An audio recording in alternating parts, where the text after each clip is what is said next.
हमार जीवन सदा पापे रत, नाही को पुण्य रलेश।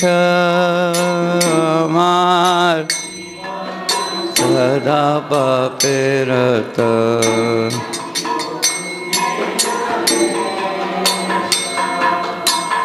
परेर उद्वेग दियाछि एकता,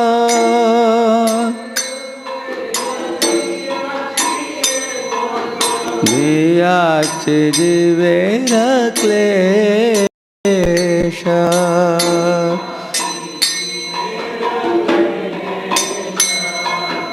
निज सुख लाई पापे नाही डोरी, दया ही न स्वार्थ परा। निज सुख लागी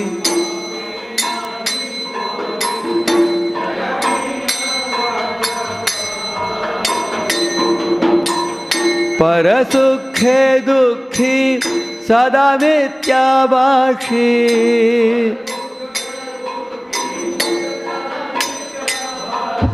पर दुख सुख कर,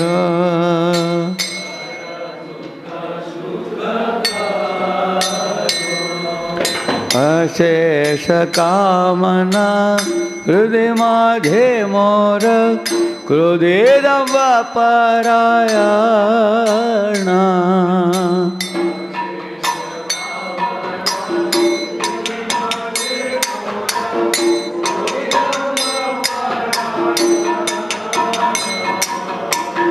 मदमत्त सदा विषये मोहिता,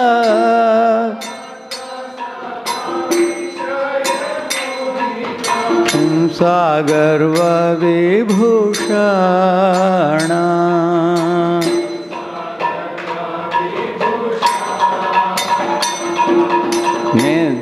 निद्रालस्यहत सुकार्ये विरत, अकार्ये उद्योगी आमि।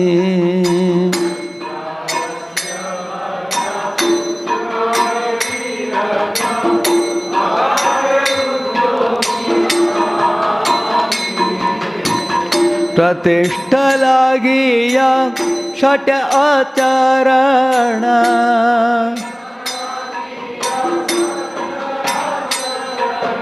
लोभ हत सदा कामी।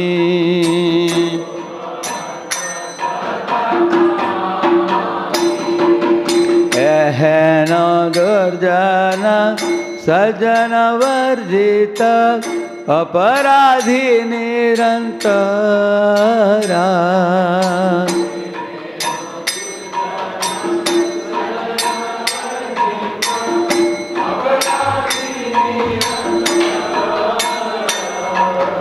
शुभ कार्य शून्य सदा नर्तमाना,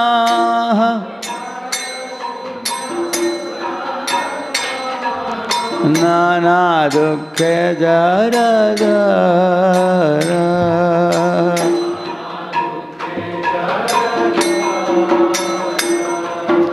वार्धक्ये खाना उपाय विहीन, ताते दिन अकिंचन।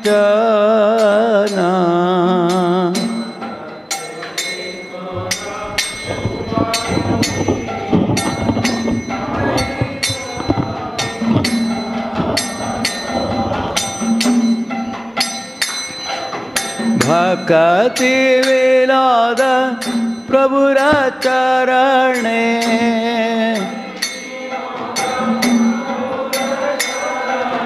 करे दुख निवेदना।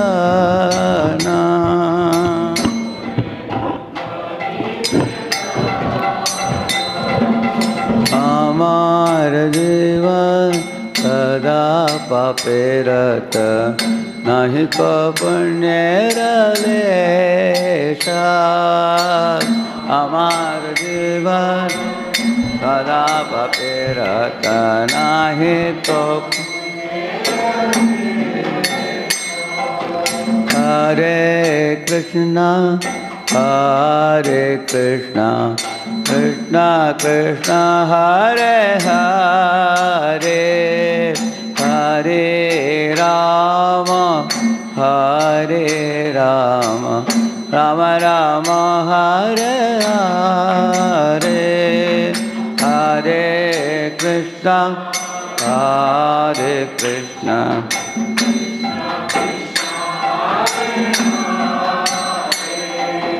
Hare Rama, Hare Rama, Rama Rama,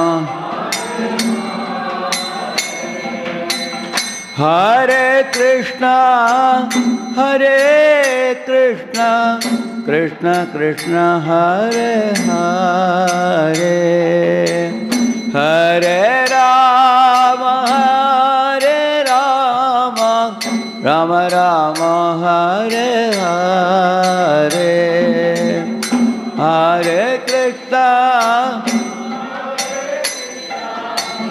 Krishna Krishna, Hare Hare.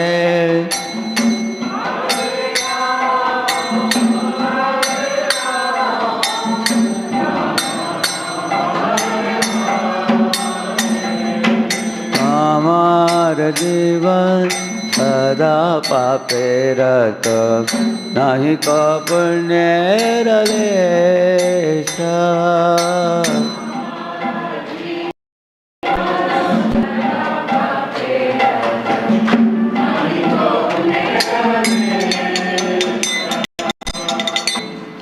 One of you can read the translation, please.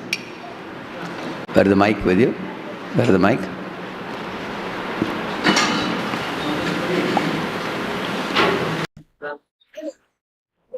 Yeah. It's not coming here? Hey, why it's not coming here? Huh?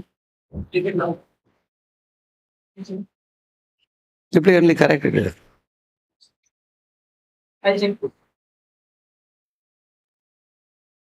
Yeah. Hare Krishna. Yeah. I am an impious sinner and have caused others great anxiety and trouble.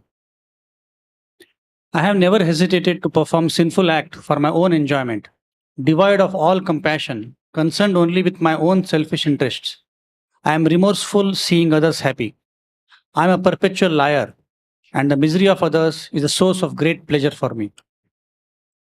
The material desires within the core of my heart are unlimited. I am wrathful, devoted to false pride and arrogance, intoxicated by vanity, and bewildered by worldly affairs. Envy and egotism are the ornaments I wear. Ruined by laziness and sleep, I resist all pious deeds. Yet I am very active and enthusiastic to perform wicked acts. For worldly fame and reputation, I engage in the practice of deceitfulness. Thus I am destroyed by my own greed, and I am always lustful. A vile, wicked man such as this, rejected by godly people, is a constant offender. I am such a person, devoid of all good works, for even inclined toward evil, worn out and wasted by various miseries. Now in old age, deprived of all means of success, humbled and poor, Bhakti Vinod submits his tale and grief at the feet of the Supreme Lord. Srila Bhaktivinoda Thakur ki.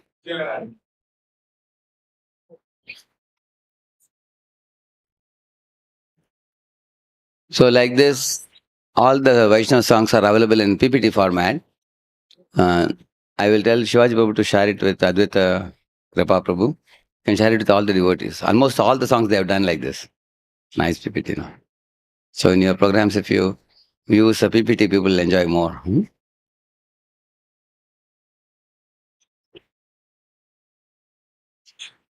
Om Ajnanatimirandasya Jnananjanashalakaya Chakshuvunmilitam Yena Tasmai Shri Gurave Namaha Shri Chaitanya Manobhishtam Stapitam Yena Bhutale Swayam Rupa Kada Mahyam Dadati Swapadantikam Vandeham Shri Guroho Shri Yuta Padakamalam Shri Gurun Vaishnavamscha Shri-rupam sagrajatam sahagana raghunathanvitam tam sajivam Sadvaitam savadutam parijana sahitam Krishna Chaitanya Devam Shri Radha Krishna Padan Sahagana Lalita Shri Vishakanvitamscha Nama Om Vishnu Padaya Krishna Prishtaya Bhutale Shrimate Bhakti Vedanta Swaminiti Namine Namaste Saraswate Deve Gauravani Pracharine Nirvishesha Shunyavadi Paschatya Deshatarine Vanchakalpatarubhyascha Kripa Sindhubhya Evacha Patitanam Pavanebhyo Vaishnavebhyo Namo Namaha Jaya Sri Krishna Chaitanya Prabhu Nityananda Shri Advaita Gadadhara Shri Vasadi Gaura Bhakta Vrinda Hare Krishna Krishna Krishna Hare Hare Hare Rama Rama Rama Hare Hare Om Namo Bhagavate Vasudevaya Om Namo Bhagavate Vasudevaya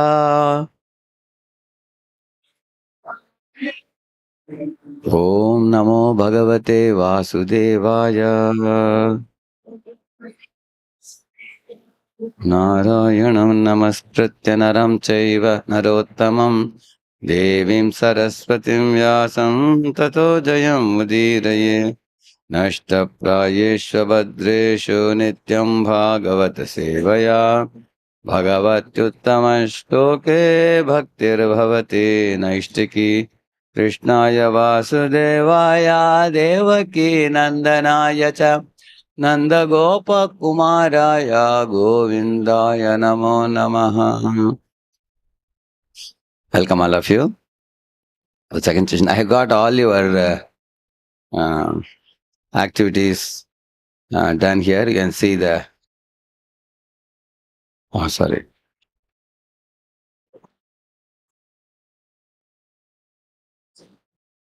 These are the ones submitted by all of you. And different groups here. Yeah.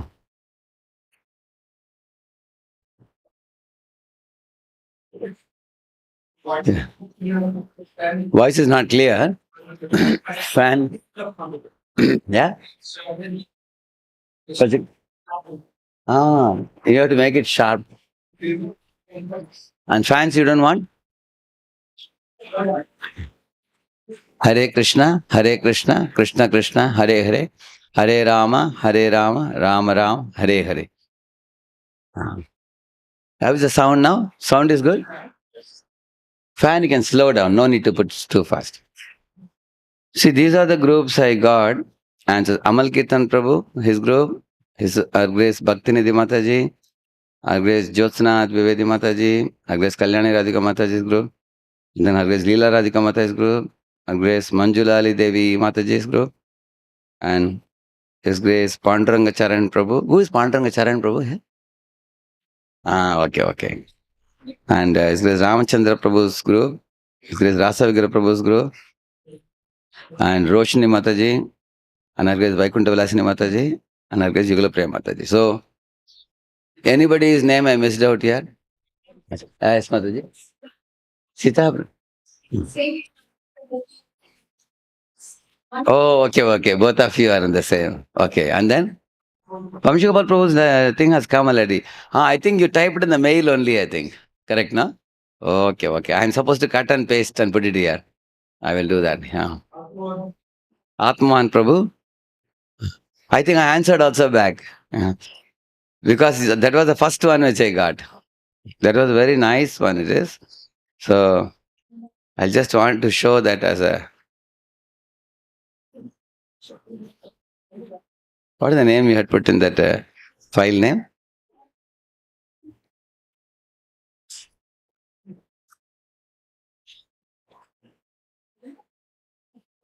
This is the one, I think.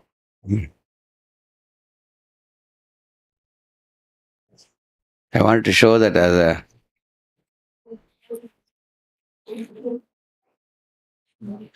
You got my reply, Prabhu? Yeah.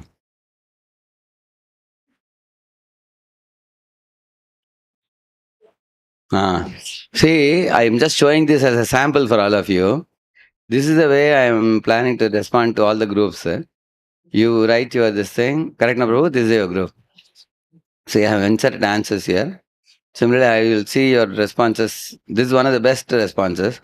So I have written here. And and then they gave one realization of one of the team members in a big way. Elaborate one. And I written, see, thank you for the above nice realization and how to remain stable in turbulent times. At the same time, if we can keep the realization short in just 4 to 5 sentences, then you can write down realization of 3 devotees, correct now? Otherwise, it will become very exhaustive. I thought I wrote. So they did thorough research.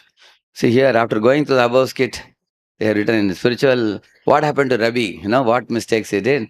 So from spiritual life, they have written neglecting practice, blaming others, lack of openness, and professional life, risky investment, overcommitment, and everything. And then potential financial stress and everything. They wrote like this, and then good analysis I wrote. And then if I spread love but get rudeness and reciprocation, what to do? That Yudhishthir, you know. So they have written that understand the individual, focus on your own actions, seek external support. See how they have written. That's long term. Very thoughtful points. I appreciate it. And then they have written one last point here. Consider the limitations of the analogy. Here they have mentioned that while Yudhishthira's story serves as an inspiration, the analogy of give love and get love might not always translate perfectly in individual situations. People have free will and the responses can be unpredictable, like that they have said. So I have written here, this is not limitation of the analogy. It is a universal principle that if you give love, you will get love. I have written.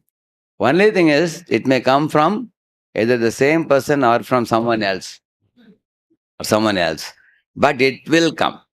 Correct? Huh? So you understand the point what I'm saying? Sometimes now this point it appeared that they say that people are free will, they may or may not respond, so we should not expect anything back, we may say, but that's not true. Actually, if you throw a ball on the wall, it comes back to you. Definitely, if you emit love, you will get love back. That point I wrote. And then they have written a balanced approach. While aiming for compassion and forgiveness, it's crucial to recognize the need for self-protection, which is the correct point, especially in this current age, isn't it? Uh, there is domestic violence, even within relatives, and there can be emotional violence, there can be physical abuse, emotional abuse, sexual abuse. So many abuses are there nowadays. Our CPO has become very, very activated nowadays.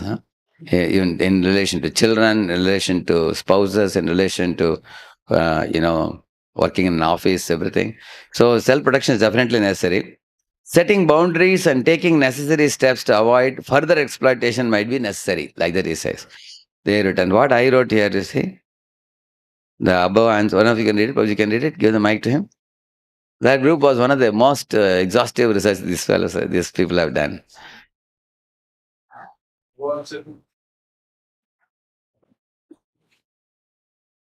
The answer means complete as we can say that the serving. Mic is not working.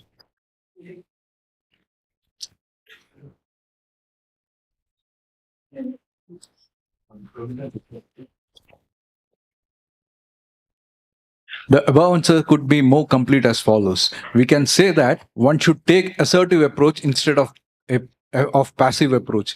You all know what is passive approach, no? Yeah, the bracket I've written. Burying pent up by feeling that explodes later. Yeah, burying pent up feeling that explode later. That is passive behavior. Passive behavior means, letting others do whatever they want. Just talk over my head. It's all right, like that.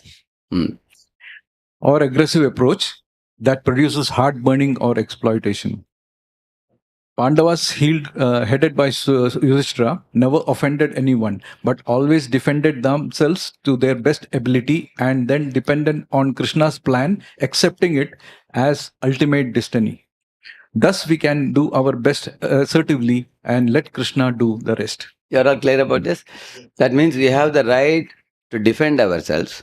We have the right to be assertive. Assertive means neither passive nor aggressive. Aggressive means you take away others' rights. Passive means you allow others to cheat you and take away your rights. That is passive. So neither of them is correct. They're like extreme of the pendulum. Assertive means you let others live and you live also. Live and let live. That is assertive. And also, Pandavas defended themselves. For example, they were put in Varanavat Lakshagraha. They knew how to escape from the Suranga. Huh? Bhima was fed with poison and he could be saved. Draupadi was about to be insulted. Krishna saved her. Hmm? They were cheated in many occasions, but they always escaped. You will see that. So they knew how to defend themselves. But is there one instance where Pandavas unnecessarily attacked the Kauravas? You'll never get one. So we also have the right to defend our rights by being assertive and ultimately accept what is Krishna's plan, accept it as ultimate destiny, I said. And then they wrote one more point here. Read that, the passage. The passage ultimately suggests nuanced approach. It emphasizes the importance of upholding righteous principles and seeking positive influences while acknowledging the complexities of human interactions and the need of self-protection. It encourages maintaining a long-term perspective and trusting that ultimately positive actions will be rewarded. So they are analyzing this whole episode. Now they are giving one conclusion. Read that. What is the conclusion you all gave? One may think forgiving others, loving and caring for them is a quality of advanced devotees, and we are not yet on the platform. However, one should think that actually by forgiving others, we are doing favor to ourselves. Yeah. So like that they wrote. So how many of you think it's perfect statement? So we have how many hands up almost? 10, 15 hands up. Okay. How many of you feel there is something needs to be modified in this you feel? How many of you feel? Raise a hand, let us say. There's 1, 2, okay, 1, 2, 3 hands. How would you modify it? Give the mic to them.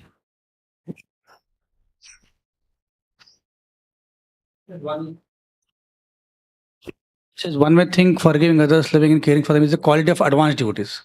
It's not necessary. I think if somebody is deciding that, I want to do that, they can do that. We might not be advanced so much, but still we can try to do it. Yeah, at least they can make an effort. Okay, Mataji, what would be your addition? Give one mic to her. Yeah. Hare Krishna. Hare Krishna. In this case, forget and forgive. Forgive is very important. But if it is getting harm to the public at large or in the community, so that should be revived and you have to ask them to make it correct. Yeah, correct.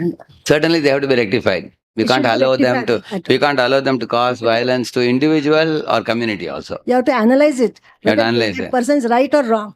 Just Correct. to forget and forgive. Forgiveness is not necessary. It should be forgive every time, now Correct. and then. And they have to be given due action. And that point is correct. And also here we are more talking about receiving some kind of exploitation from someone personally, one-on-one. We are talking about one. So what should we do? Should we forgive or should we, here he says that one may think of forgiving others, loving and caring for them. Only advanced devotees do that, he says.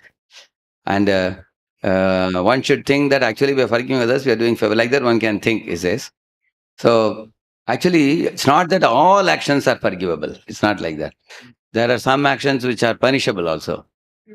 In ISKCON also, there are 3, GBC law says that there are 3 types of action. First action is reprimand. Reprimand means warn. And further, if somebody is repeating it, then we suspend for 6 months or 1 year or 2 years like that. Still, if a person is continuing, then remove. That's the third thing. Remove from the post completely. So, and then for 5 years, you remove the person from the post. And then, in case in 5 years, the person resumed himself and qualified again and became properly situated devotee, then one may be reposted. Again, for example, Daksha Prajapati did a big blunder. He got a goat head, in the 4th canto. In the 6th canto, he was reposted. Correct, no? But what is the difference? In the 4th canto, he was a Brahman. In the 6th canto, he was, anybody knows? Kshatriya. Yeah. That means he was demoted from Brahman to Kshatriya because of that offense to Shiva. At the same time, was reposted also. He was reconstructed for the same post of Prajapati. He was Prajapati before, again Prajapati again second time. So, but he was given a period, some manvantara to pass in remorse and repentance and all that. Like that. So there are different types of actions to be taken.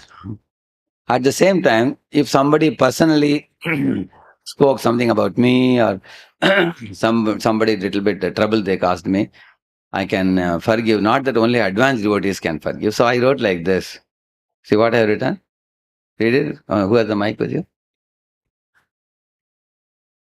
Forgiving, forgetting, and being friendly is a true north principle. Yes. Those who practice it will be rewarded by the Supreme Lord. The chief of Pandavas. See what the Yudhishthir- true north principle? The true north principle means universal law. Huh? Just like if I pinch any of you, you will feel pain. You go to America and pinch anybody, they will also feel pain. It's a universal law. Everywhere it is applicable. Everywhere. Similarly, forgiving, forgetting is the nature of Krishna and nature of every living being also. Yeah, those who practice it will be rewarded by the Supreme Lord. Okay, and then? The chief of Pandavas, Yudhishthir, had firm faith in that principle. Parikshit towards Shringi, Garuda towards Saubhari, Shiva towards Daksha, Ambarish towards Durvasa, Krishna towards Brahma and Indra, and the list goes on and on. This is a Vaishnav. In real life, we definitely have to cultivate forgiveness towards those who erred. At the same time, consult our superior authorities to know when to forgive, when not to forgive. Arjuna was told to lift his weapon and fight. Dhruva was told to give up the fight. There are many parameters to decide when to be violent and when to be silent. Scriptures are deep with wisdom, and one should consult Guru, Sadhu, Shastra to know Lord's will and act accordingly. That's the answer. So generally, I also consult many devotees. I consult my seniors. I consult Maharajas many times, many people. I ask 4-5 people and then I understand the depth of the situation and then only I take action. So now for me to insert answer like this, you have to send me a document file. If you send me a PDF, how can I insert answers? So many of you have sent PDF, you see here. So these are all PDFs. 1, 2, 3, 4, 5 PDFs came. So these PDFs we cannot insert answers in this. So next time when if you send a doc file, you can expect my response like this. You can put down. This was one of the most exhaustive answers, and they have done a lot of hard work. Give them one round of applause for them. So I showed it to you so that you can see how much one can invest on this exercise and do full justice. If you do full justice, you will learn also a lot. Now today we are proceeding to the second and third session, important things we will do. And you will get answers to some of the very difficult questions, very important questions relating to fault finding. For example, if somebody has really a fault and you only point out the fault, 100% you know that they had a fault. Is it wrong? Some people ask. That question will be answered also. Like that, there are many difficult questions to be answered. This is a well-known thing, hate not the sinner, hate the sin. But no, not the second one means, in second one some vital ones are missing. I'll be showing only those things. See, you all know this pastime of Drupada and Drona. See, they studied in the same Gurukula. They were Gurukul children. They became friendly. But then, when he said, see, when I become the king, after my father, my palace shall be your home, I promise. And then he said, I want to give you half the kingdom. He had told him like that. Yeah. Now, when Drupada went, to meet his friend, Drupada, I have come. Remember your promise to me, my friend. Now you can fulfill it, he says. So at that time, Drupada didn't feel nice. He said, he is demanding as if it is his birthright. So the Drona's tone was not good. Therefore we say, how you say? What you say. So he said, Drupada said, Drona, the Brahmin, he told the king, hey, you told me half the kingdom will be mine. Now give me that. Like that he was like demanding. So that tone he didn't like it. So he told one of his ministers, just give this Brahman a cow in charity and send him off. Like that he spoke. So he also did. So and Drona became very angry. He thought Drupada is very proud. And then you all know that Pandavas and Kauravas became his students. And then, Now he has, Arjuna has conquered Drupada and brought him a captive. And then now Drona told him, "Oh, Drupada, it seems you have become my slave now." He said. And then he said, you know, I want, if I want, I can cut off your head, but I won't do that. I'm not as mean-minded as you, he said. And then Drupada is speaking externally, you are a noble soul. I am not surprised by your good attitude. I'm grateful to you and all that. I want to be your lifelong friend. But inside, what is he thinking? In which time I shall have my revenge. Having revengeful thoughts is having.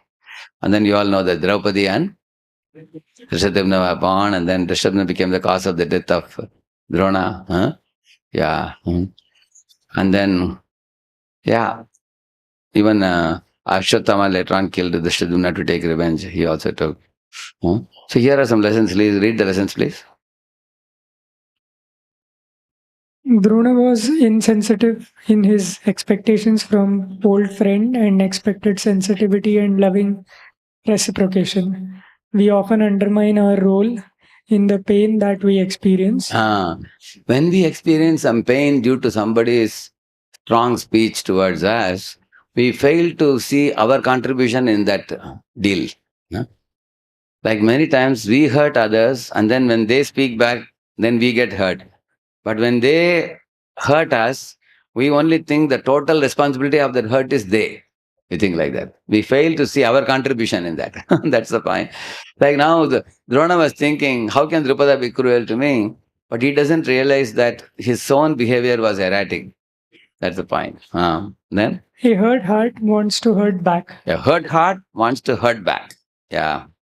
Drona hit back in two ways, defeating by Arjuna and returning half kingdom out of pity. Drona had told Drupada, "Hey Drupada, it seems all your kingdom has become mine. Still, because you are a poor fellow, you have nothing to rule now, take this half kingdom." Like that he gave him.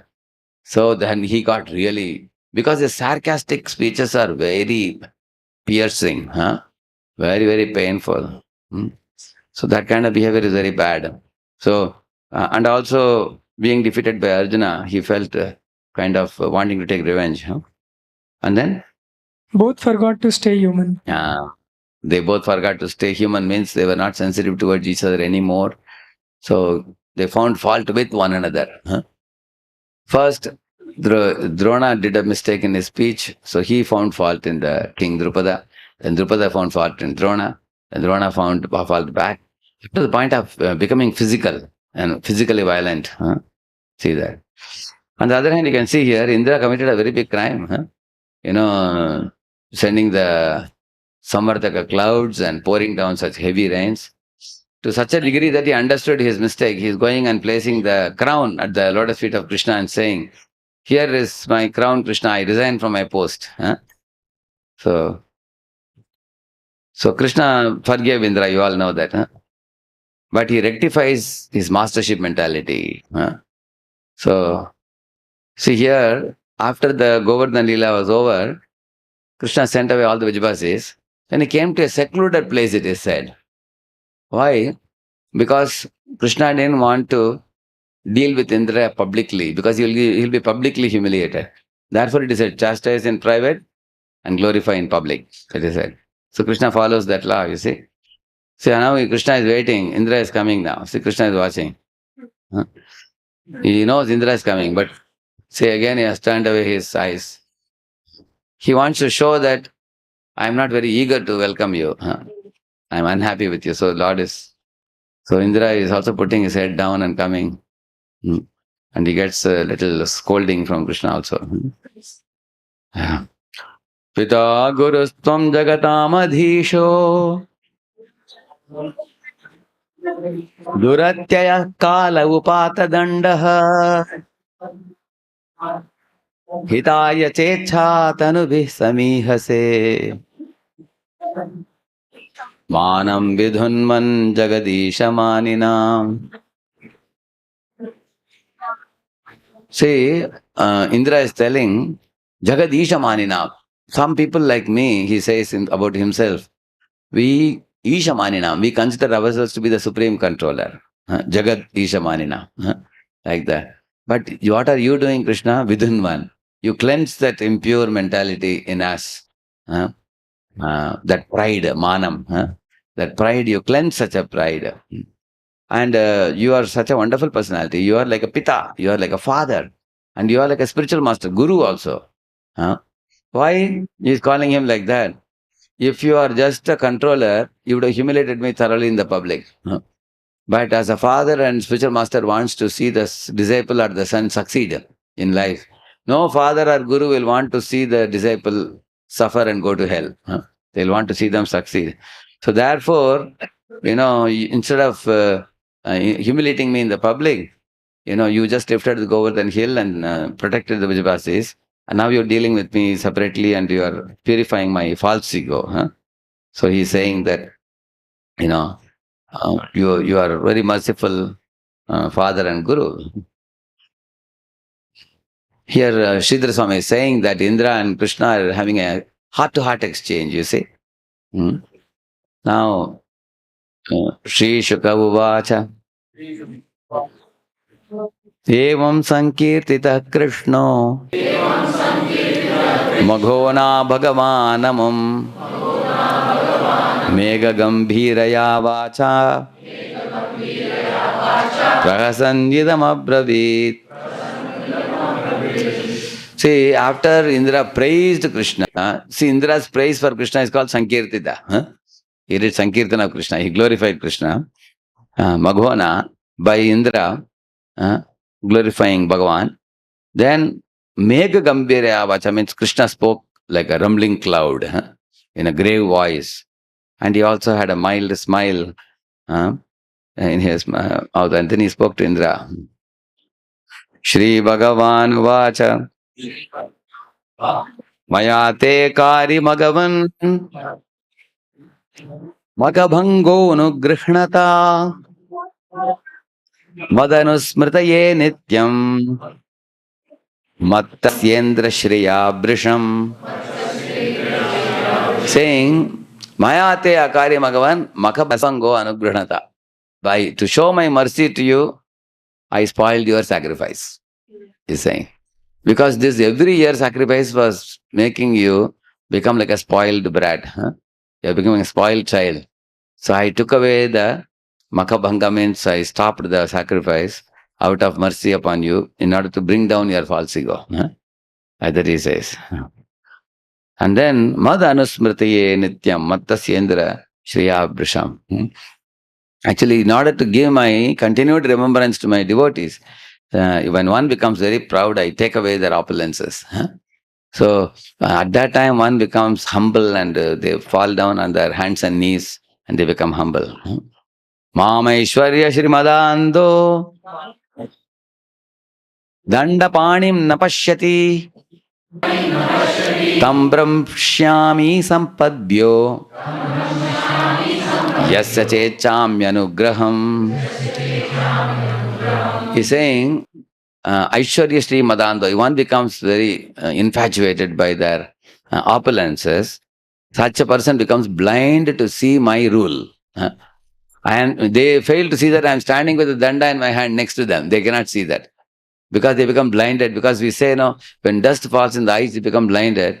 Like that, they become blind by those four things. What are they? Janma, Aishwarya, Sruta, Shri. They cannot see me. But then Tam Brahmshami.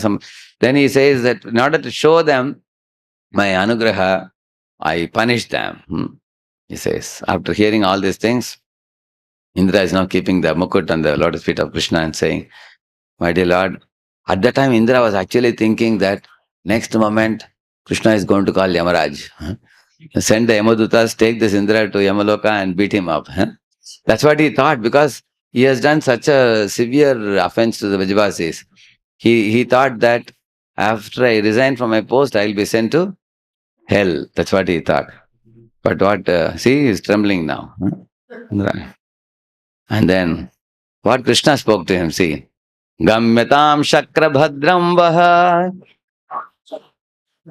kriyatam me anushasanam stiyatam swadikareshu yuktairva stambhavarjitaihi. You may go now, Indra, Gamyatam, Shakra. Oh, auspicious one is calling him. Why he is auspicious one? Because he has become repentant now. He is no more a proud Indra. If he was proud Indra, it's not auspicious. Now he has become humble Indra now. So he's calling him Bhadram. And then he's saying, Kriyatame Anushasanam. You don't have to give up your post. You continue being in the post, but give up your false pride. He told him. Stiyatam swadhikareshu yuktairva stambhavarjita. Rule the in a post that is given to you, rule the people, but by stambhavarjita, free from false pride. Like that he's telling. So in this way, Krishna spoke to him very beautifully. So I showed you this. Why?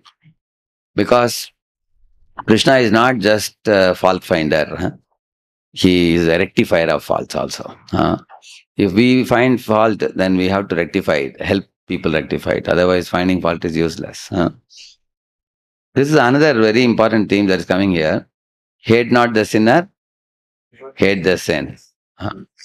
So, if other people are false and you point them, then how is it faulty? People ask like that. Why can't we call a spade a spade? People ask.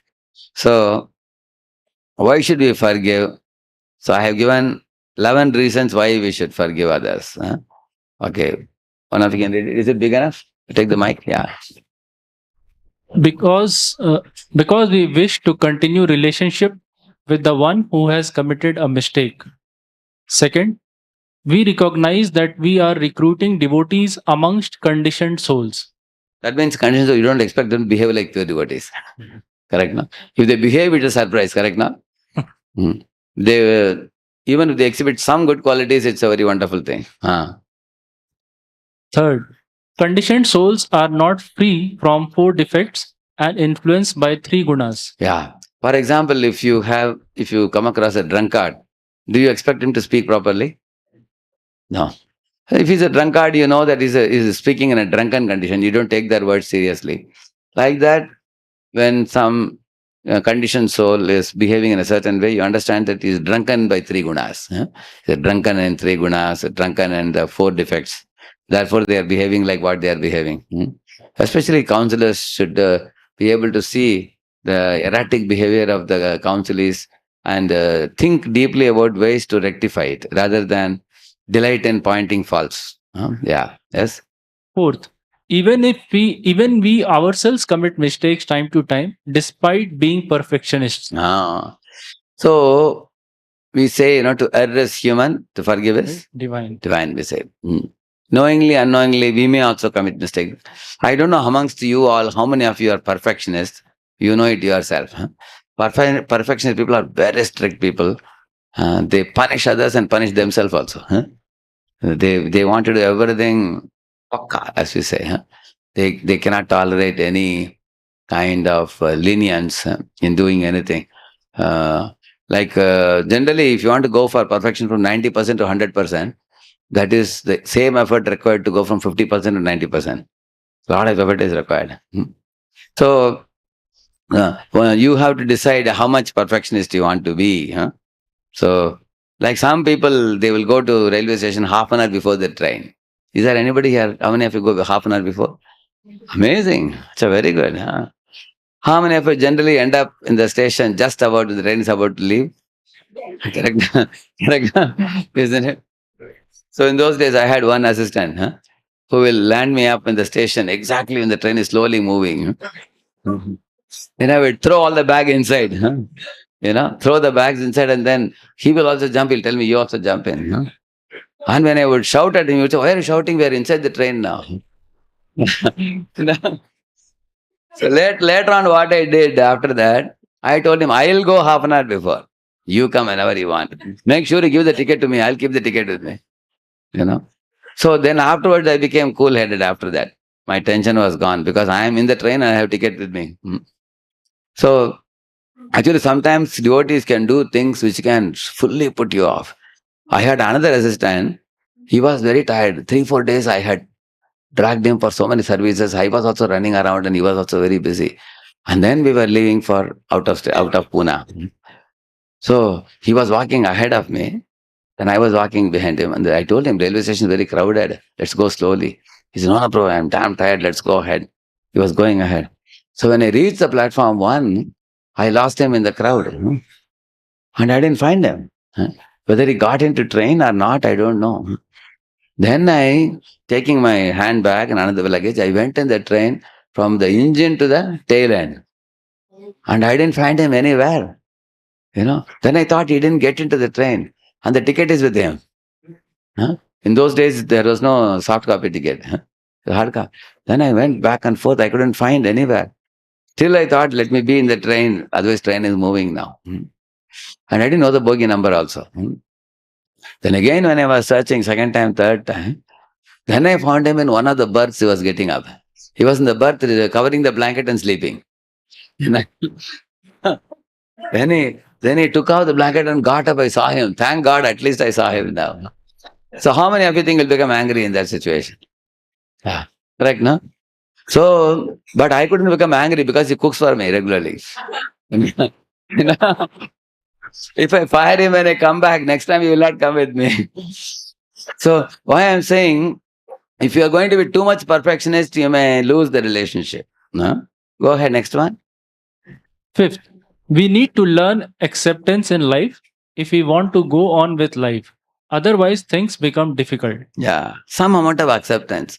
See, Krishna has put all of us in a certain situation where you have somebody as a husband, somebody as a wife, somebody as a son, somebody as a daughter, somebody as a mother-in-law, father-in-law, mother, father. These people are strategically placed around you by Krishna. Especially to purify you of certain tendencies. Like, for example, if you are very responsible in handling money, you will have one relative who is very lavish in spending. Now you will be thoroughly purified. You will see that. Yeah. That's why it is mentioned here that we have to learn acceptance, he says. Otherwise, it will be very difficult. Go ahead, next one. People are busy with their own things to do and they may forget what we want. We have to remind. Yeah. Sometimes you tell somebody and they are very, very pakka. Some people are very pakka. Once you tell them, it is done. But other people, unless you remind, we call it a follow-up. Correct, no? Unless you follow up, they won't do. Some people, for them, one follow-up is not enough. Follow up. 3 times. Otherwise, they won't do. That's what he's saying. Some people need to be reminded. They tend to forget. I used to tell people, why didn't you have there's a saying in English, a faint pencil is better than a bright memory, Better you take a notebook and pen and note down. They don't do. They say, oh, I'll remember. Again, they'll forget. So you get fed up. So you have to remind them, some people. Next. If a mistake is committed, learn from it, grow out of it, and avoid it next time. Don't be bogged by it. Bogged by it means what? Repeatedly remembering the mistake and keeping on quoting it again and again. And that hurts the other people also. Repeatedly. Okay, forget the past like a bad dream. Look ahead in life. And then learn from the past mistakes and grow out of it. Next. Even those who commit mistakes are wonderful Vaishnavas and have many other good qualities. Yeah. See, they may not be perfect in one thing. For example, I have seen there are some Vaishnavas who are very humble and very polite, well-behaved, but once they take the kartal, it will go in different direction. They are playing. They don't know how to play 1, 2, 3. When I am doing kirtan, sometimes they will stand behind and play, wondering where is sound coming from. And then somebody's kartal is going wrong steps. I just cannot tolerate a wrong step. I used to say, Prabhuji, you are a wonderful devotee, keep the kartal down. Yeah. But you are not fit to play this. So, therefore, you will find they may be wonderful Vaishnavas. Just because they are not playing kartal well doesn't make them bad people. Correct, no? Next. Consider their service to Srila Prabhupada's mission in so many years and be happy with it. Yeah, this is another thing. If you remember the service they have done for years together, when you think about it, our respect for them increases more. Then we can tolerate some other shortcomings. Yeah. Consider what they have done for you in your personal life and be grateful for it. Sometimes we have received so many favors from them. When we think about it, then again we become grateful. And then we can tolerate. I heard a story, I heard a funny story. Once a man, he took his father to the park, His father was very old, 85 or something like that, 85 or 88 or something like that. To get fresh air, he took him. and some crow was making sound, crank, crank. Father asked, Beta, is it crow? He asked. And the son didn't answer. Son was just sitting and relaxed. Again he asked him, is it crow? And the son became angry. He says, why do you keep on talking like this? Just shut up, keep quiet. And the father said, Beta, when you were a small kid, you asked me the same question dozen times. Do you think I became upset with you? So, when old people, they have certain idiosyncrasies, you will see. And there is an age gap, because of which we have certain expectation and their behavior is different. So, because of that, they don't know that we don't like their certain behavior. They don't know. They are very innocent about it because that is the way their age is. So therefore, those who are young should think that this person is Vayovruddha, and they also have a worldly experience better than us. It's better for us to tolerate older ones. Sometimes the very old people, 75, 80 people, they like you to sit and listen to their same old thing they'll keep saying. Their pastimes. They will tell about what they did in their childhood, what they did, and then they will tell you, listen to my instructions, good instructions. You may say, how many times I've heard this? You'll be looking at the watch, and they will want you to patiently hear. So these are some small desires they may have, but one has to tolerate it. If you tolerate it, that you give them some pleasure and then they keep quiet. Otherwise, we argue, they argue, there is no end to it. Next. If we wish to be a great soul, then we have to cultivate the noble qualities that they have exhibit. That they exhibit, yeah. So if you want to be a great soul, then we have to behave in line with great souls. Correct, no? Like Yudhishthira Maharaj treating Dhritarashtra, how he treated, Prahlad Maharaj, how he treated Hiranyakashipu. See, there is one famous verse which says, I'll just show you that just now.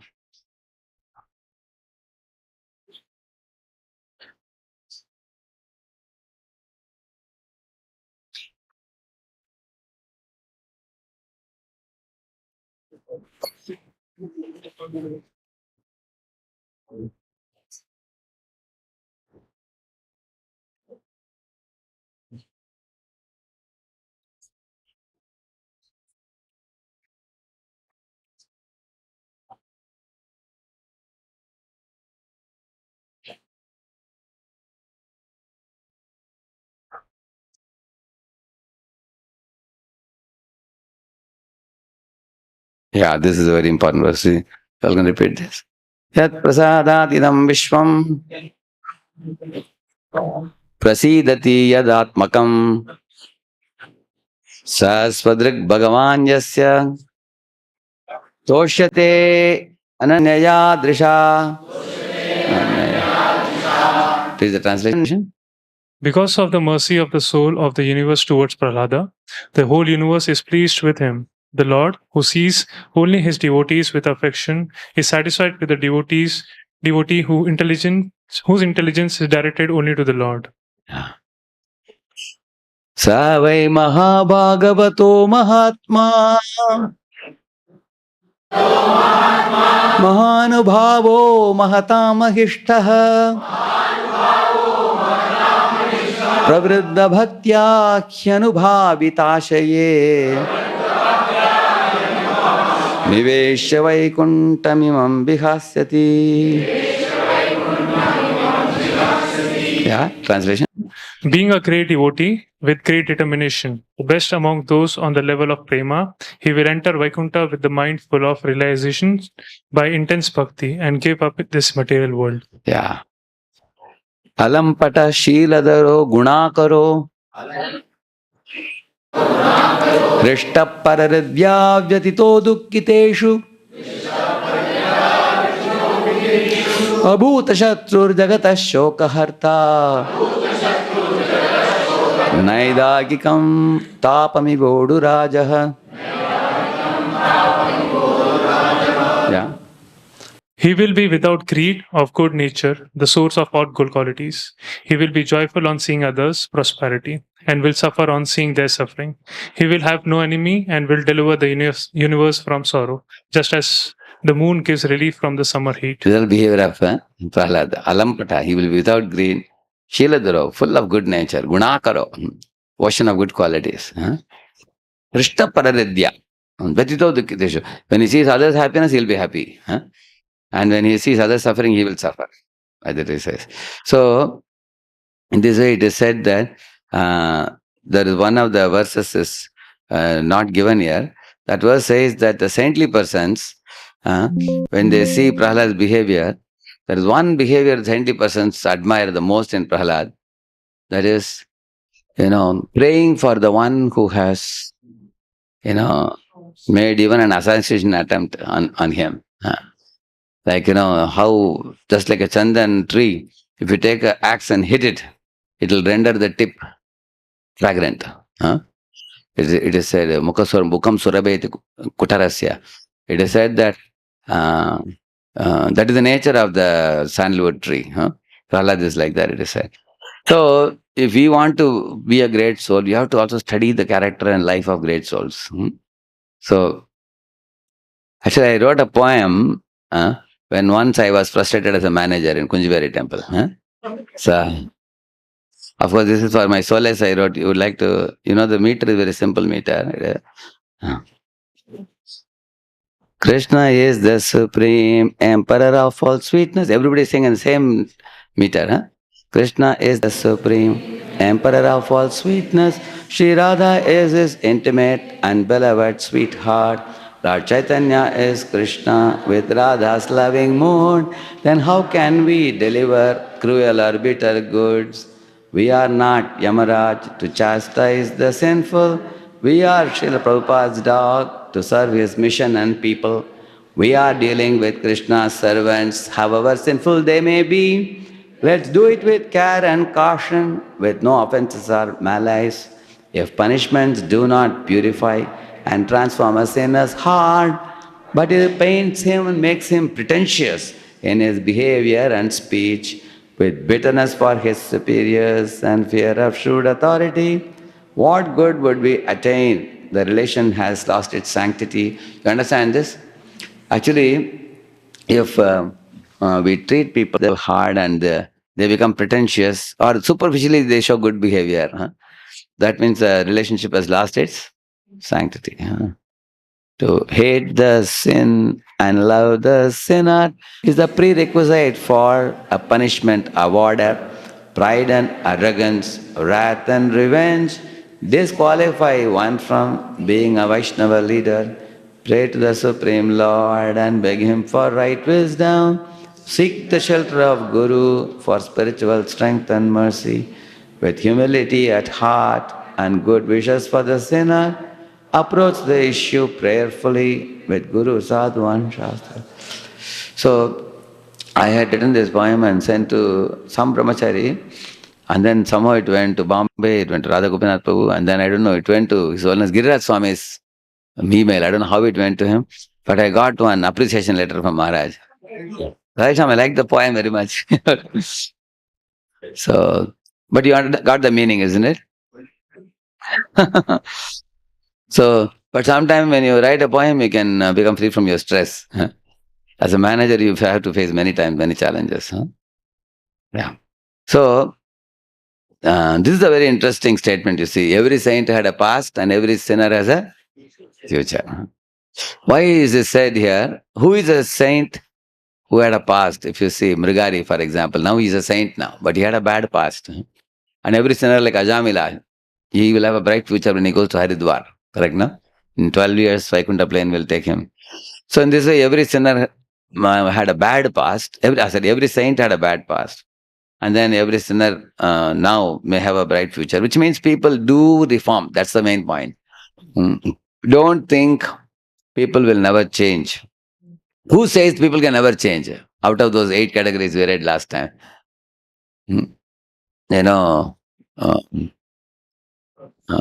Mahattara, Mahattamati, Mahattaman. Yeah, Asadu, Asadutara, Asadutama, Atyastama. So who says that a person can, the good qualities can never remain in a person? The asadu things like that. If you show good qualities, he will say it cannot remain. And then Asadutara, he sees only the bad quality. Correct, no? Yeah. So, This you all know the story of naked Pancho perception. One should actually give up that. Anybody here who has not heard naked Pancho story? Here? Anybody? We have 1, 2, 3, 4, 5. Okay. We will quickly read it. 2 people can read this, Ravi and Shyam. Read it quickly. You are a quick reader? Yeah. Take the mic, Astro. Do you like as Ravi? Yeah. Oh. Actually, Ravi should have a little thick voice and little sarcastic voice in it. And Shyam is supposed to have. Shyam is actually, he will speak like a spiritual voice, soothing voice. So Shyam has soothing voice, Ravi has a little tough voice. Yeah, go ahead. You see, I get fed up with people whose behavior is substandard, and when I point out, other devotees feel bad. If Raju Prabhu always speaks harshly, driving away devotees who come to do service, and Tom Prabhu is dull and lazy, what's wrong in calling them Daksha and Kumbhakarna, who are famous for eating and sleeping?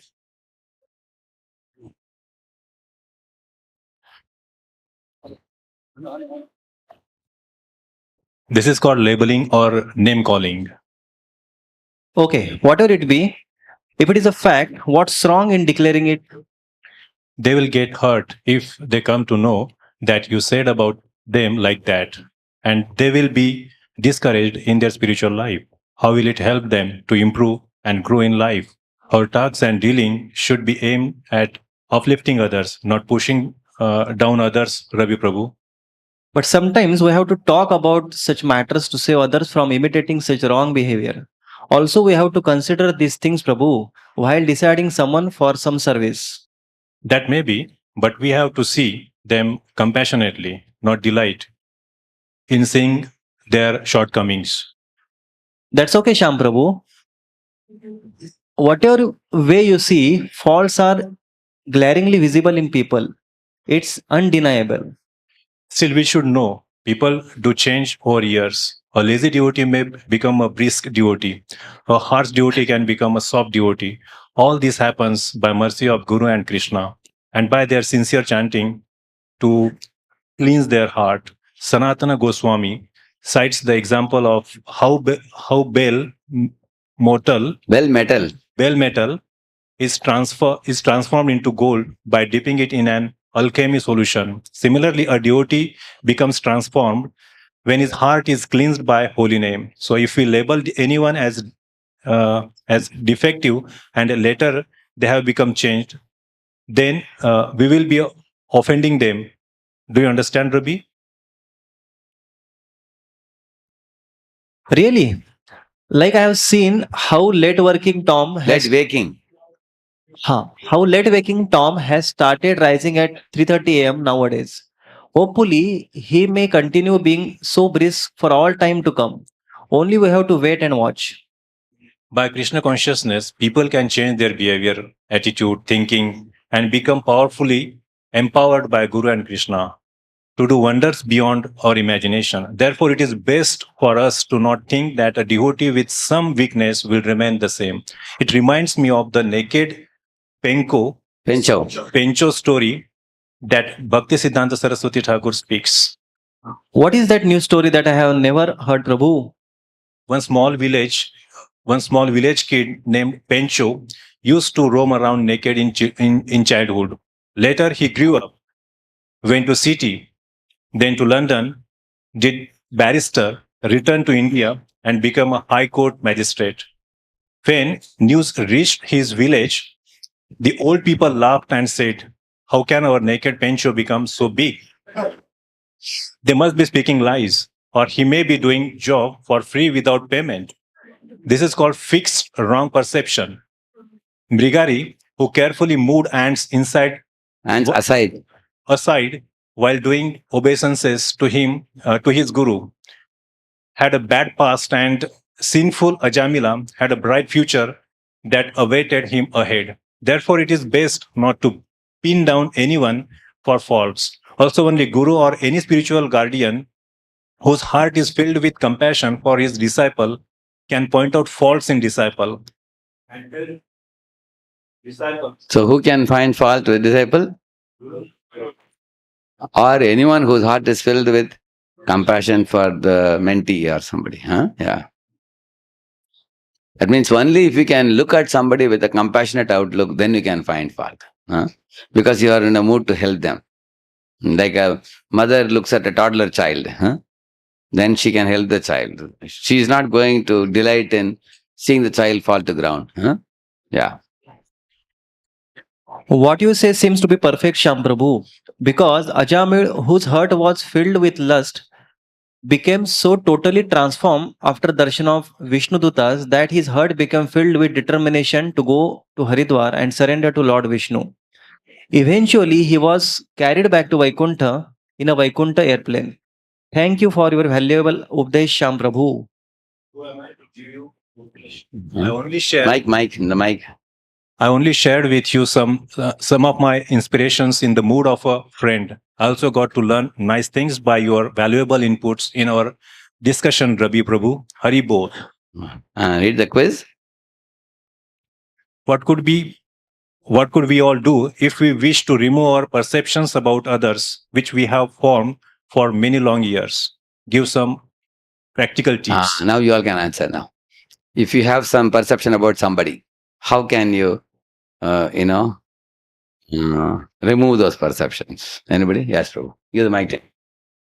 We can try to understand some good things about them, the good qualities about them. So We can ask others who adore him or admire him and ask them, what do you find good in the devotee? Please tell me. Then we can note down those points. Thank you.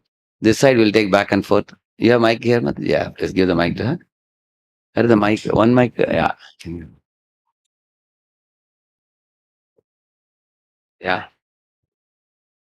So every interaction we have with someone, we should give a fresh appraisal because maybe a devotee behaved in a certain way that time. If one or two times the devotee might be having something going on in his or her mind. Maybe he just had some bad experience with someone or some difficulties in their personal life. So at one time, they may contextually or circumstantially behave like that. And then later on, they may change it. Yeah, so we should give a fresh appraisal every time we meet them. Good point. Very good. Thank you.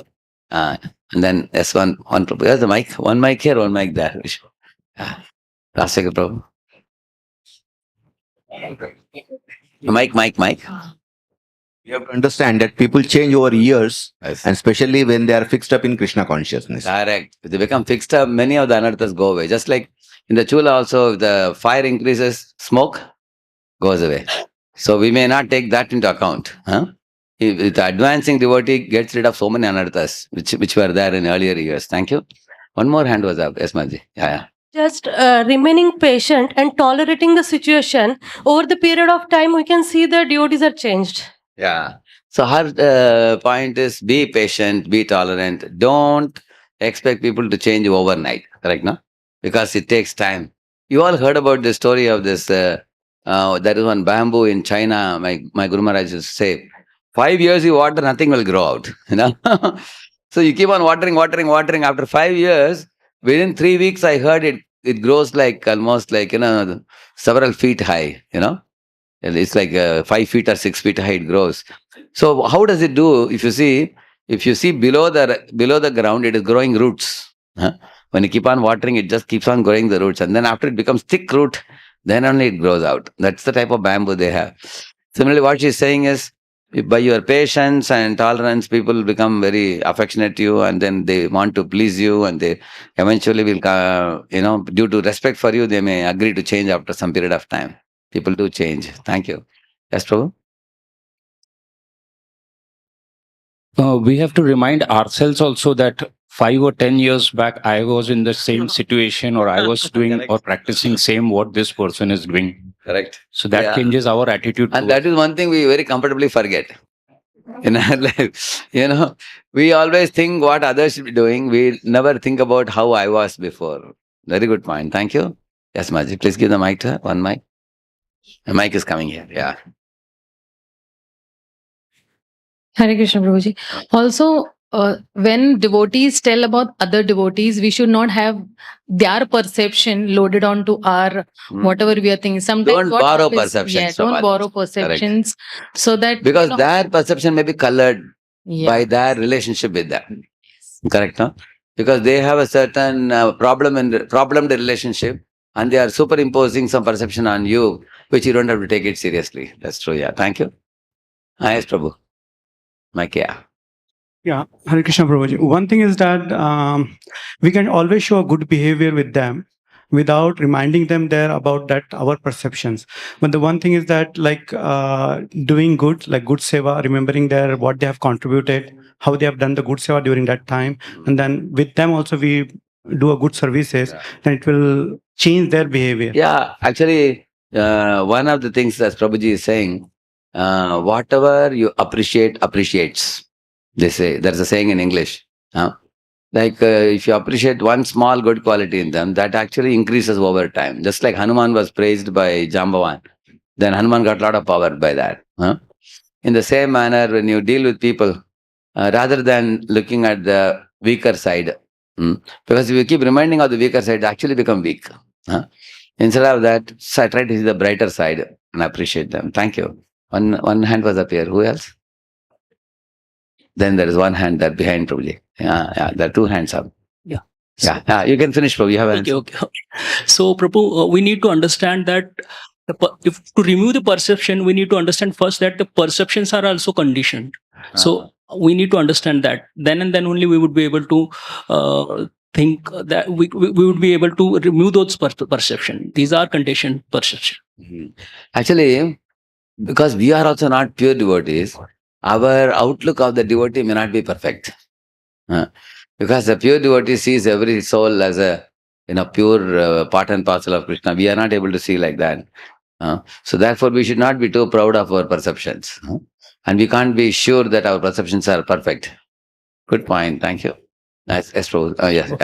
So we should also, what happens a lot of times when these kind of perceptions are built, we start ignoring. That should not happen. We should continue serving. In fact, spending more time with that devotee will help us to change that perception also. So don't let the perceptions not make you put a wall around yourself or put a barrier between you and them. Saying thank you. Yes, Prabhu.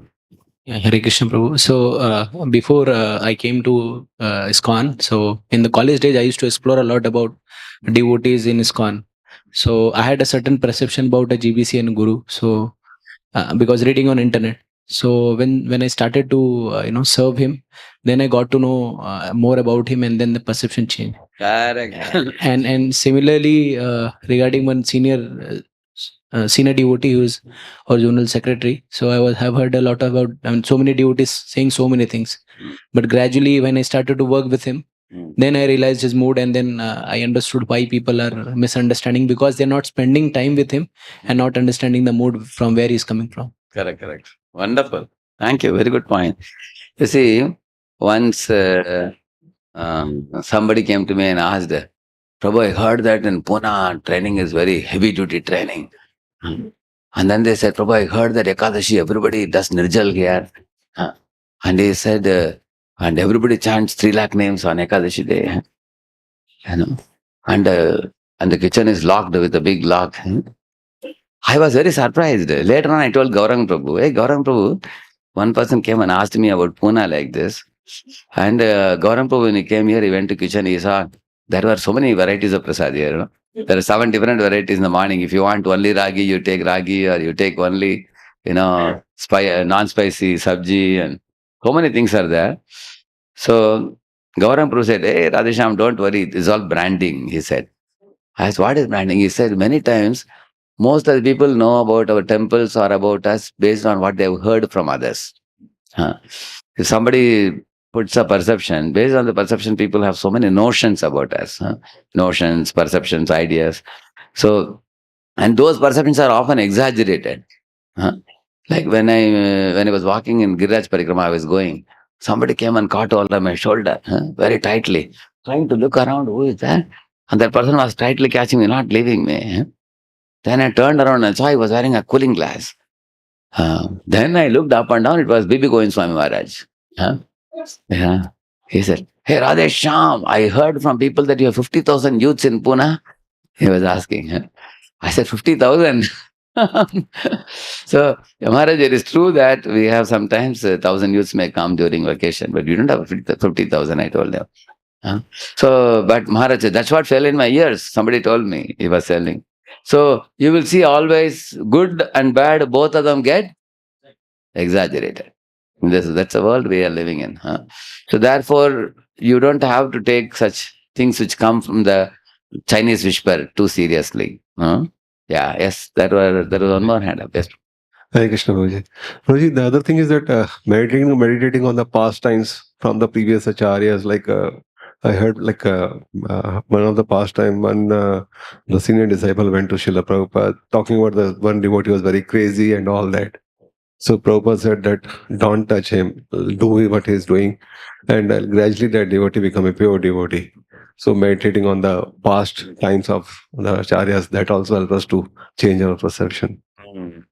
Is it the same fellow who became Kushakarta Prabhu? Crazy Peter became Kushakarta Prabhu. Yeah, correct. Krishna Prabhuji. So people had one perception of him. Later on, they had to change it totally. He translated more than 100 books. Yeah. Prabhuji, perception develops if we don't forget about the incidents.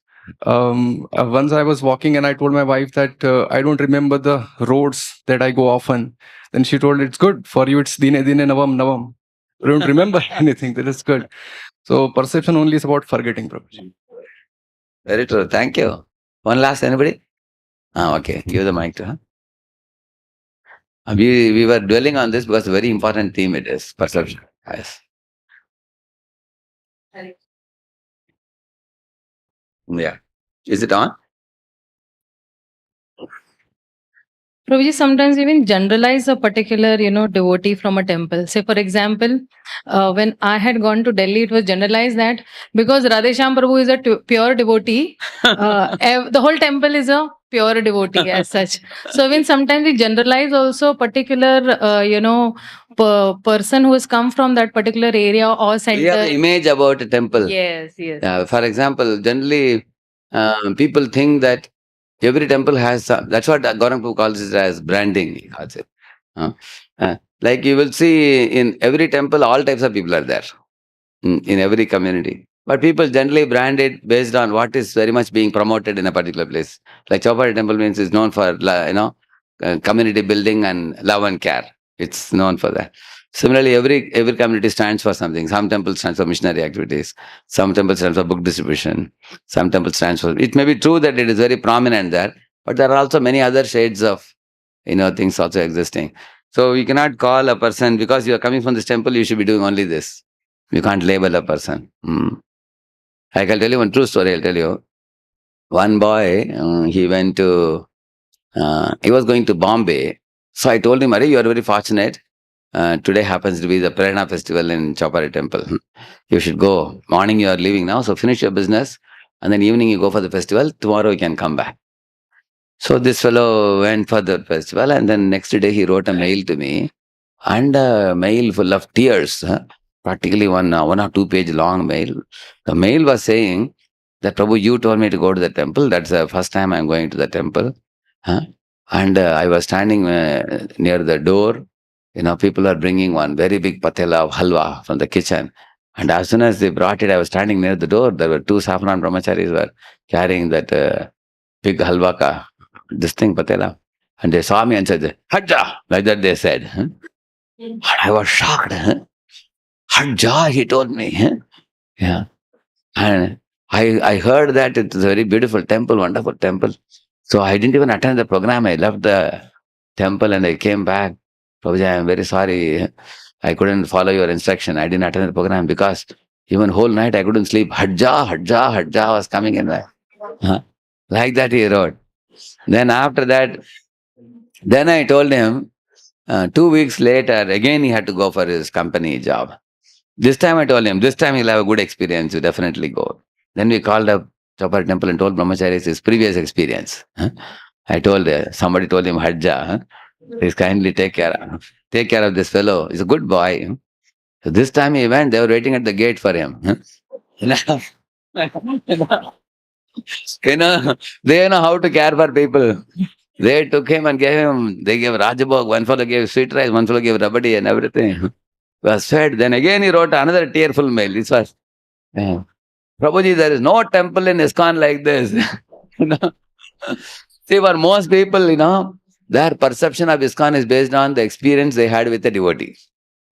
For anybody, if they say Pune is a good temple, that means they had one devotee they got in Pune who is a good fellow who dealt with them nicely. If one fellow dealt with them badly, they will say whole Pune temple is bad. That's how people form perceptions like that. So then I told this fellow, these devotees are known for love and care. Huh? He said, Prabhuji, you don't have to tell me. Now I experienced it. Huh? He said, I was there.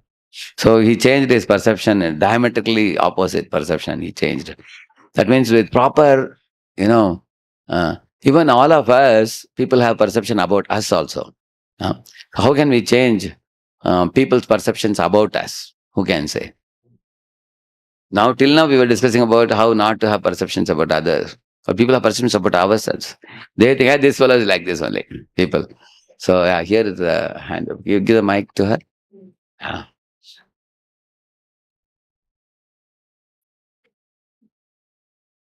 Yeah.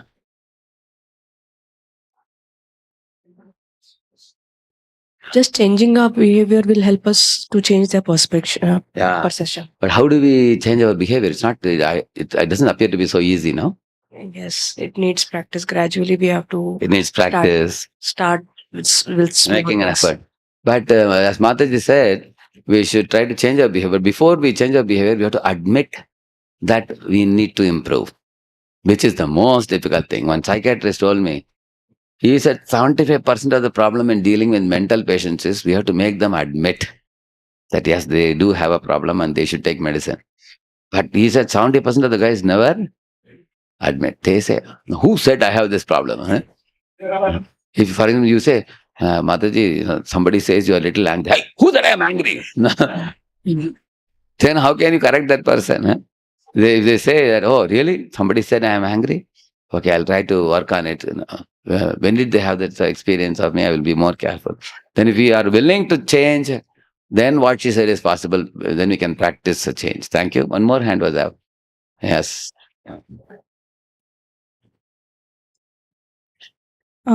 Sometimes people overthink that somebody has some perception for us. So removing the perception from the mind that somebody is having some perception for us, and basically avoiding overthinking. And sometimes people we can avoid overthinking. Too much, we don't have to worry about it. Yeah, yes. And then one hand. Being humble and respectful also helps for changing the perception. And one more thing, actually, this is my personal experience. Actually, many years back, maybe in 2013, I thought that Mataji is not, actually, she must be in her problem or something must be there. And after certain incidents, she's not talking with me. So for 1 month, I observed, and then I went and asked her forgiveness. Mataji, अगर मुझसे कुछ गलती हो गया तो मुझे माफ कर दीजिए. And then she said, oh, मेरे behavior से अच्छा लग रहा है आपको. Then after that, she was like absolutely normal. Then she was talking. Maybe she was just busy in that month. Yeah. And we were having imagined perception. Yeah. So we don't have to imagine others having some perception about us. Thank you. There was one hand up. You had an answer. Somebody else had a hand up. Here. Yugal Mataji, give the mic to her.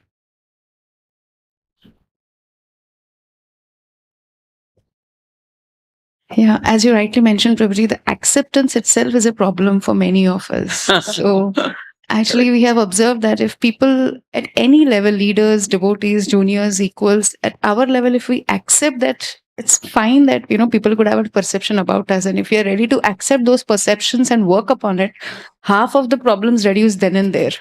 The problem arises when people don't accept that there could be a perception.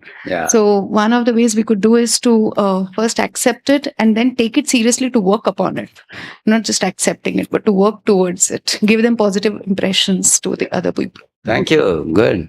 And there are 3 hands up here now. Yes, Prabhuji. I think what Mataji said, same thing is like sometimes accept it, may not at heart, but orally, verbally that, okay, I understand this, but then what we should be doing, we're only saying I'll do that, but we don't. And we don't make an effort. Effort to do it, or through our actions, we don't show that, okay, accepting it to change the perception. So we have to not only accept it verbally, but we have to make an effort to modify it. Okay? Yes, yeah. Yes, Prabhu. Hare Krishna Prabhu, Dandavat Pranam. So basically the perception feedback what we get, we have to take it as a learning for us. And if you work on those learnings and how to correct it, maybe discuss with a senior devotee and understand how we can go about it. I think that's the best way. That's a very good mood it is. That, people have certain perceptions about me and that may be true. And I need to be helped by someone. Let me approach some devotees and take some notes on what I need to work on. Very good point. Yes. Thank you, Prabhu. And then? Many times we receive some chastisement or offense from a devotee for about his perception about ours, but it may not be true as it's a perception. So at a later time when the things are normal between us, we can go and explain him the reason why I behaved like that or how you perceived like that. And we may be in a mood to receive those suggestions and may change our certain exchanges bring about perceptions. In our imaginative perceptions they bring about. We can clarify it at a time when things are better, he's saying. Thank you. Yes. Who else? Advaita Prabhu? Yeah. You have a mind? Okay. Yeah, Srila Bhaktivinoda Thakur says that one should every Ekadashi review one's performance in spiritual life. So I don't observe for every Ekadashi, but at least every quarter, even in the outside world, we have every quarterly review. Every 3 months, we should review how our things are progressing in terms of spiritual life. Because if we improve on ourselves, many things automatically change. Because that's what is in our circle of influence. Others will automatically see some changes are happening. And second thing which I would like to say is, generally all the perceptions are built based... taking appraisal of what is happening in my life. Because every quarter you look back and try to modify, then there is going to be some progress surely. Thank you. And second point is, majority of the perceptions are built because we have not dealt in a right Vaishnava etiquette manner. So if we try to refine, meticulously on our Vaishnava etiquette behavior, gradually, automatically, others also change the perception on this. Good. Very nice. Yes, Prabhu. So one thing which I observed in my own self is Hare Krishna. Hare Krishna. Hare Bol. My God. Hare Bol. Hare Bol. Hare Krishna. Is fully on? Hare Krishna. It's coming. Can you know? Yeah. So one thing which I noticed in life is when we have a strong sadhana, when your hearing is very strong, then you tend to introspect more and you are able to put yourself in the shoes of others. Otherwise, when your sadhana is not strong, even though you might consciously try to do whatever the devotee said, you might not actually get those things. You might still think I am right, because your consciousness is not pure. So although you artificially try to impose upon yourself saying no, there is some problem, you still think no, what I'm doing is right. So I think the strong sadhana, which is the basics of sadhana, He says that the strong sadhana produces humility to be able to see our deficiencies. When sadhana is weak, we get into a proving mode. And we are more eager to change their perception than change ourselves. That is saying. Thank you. Yes, true. Yeah. Yes, Ru. To change the perception about ourselves, as you correctly said, first we need to admit it. And the second, which I think is that we need to take the help of our seniors. I mean to say Guru Sadhu Shastra to rectify it. Thank you. And one another. As I'm agreeing to all others' points, but only thing is, like, if we are senior, then we should be actually giving away our seniority by anything, like let's say by spiritual seniority, or let's say spirituality in professionalism, by age, that seniority keeping at the side and then talking to that person. So communication. And if we are junior, so we should be becoming humble and approaching with like a shishya approaching Guru in that way. Then people will be willing to change. Yeah. Actually, why we want others to change their perception towards us? We all want to be in the good books of others. That's a desire. Actually, soul by nature, is blissfully situated with no anxieties. So we want to come to a state where everybody will love us and they will not see any fault in us. And we want to be faultless, which is good. But so many of you gave so many tips and pointers. Very wonderful it was. Huh? So, this was about perceptions.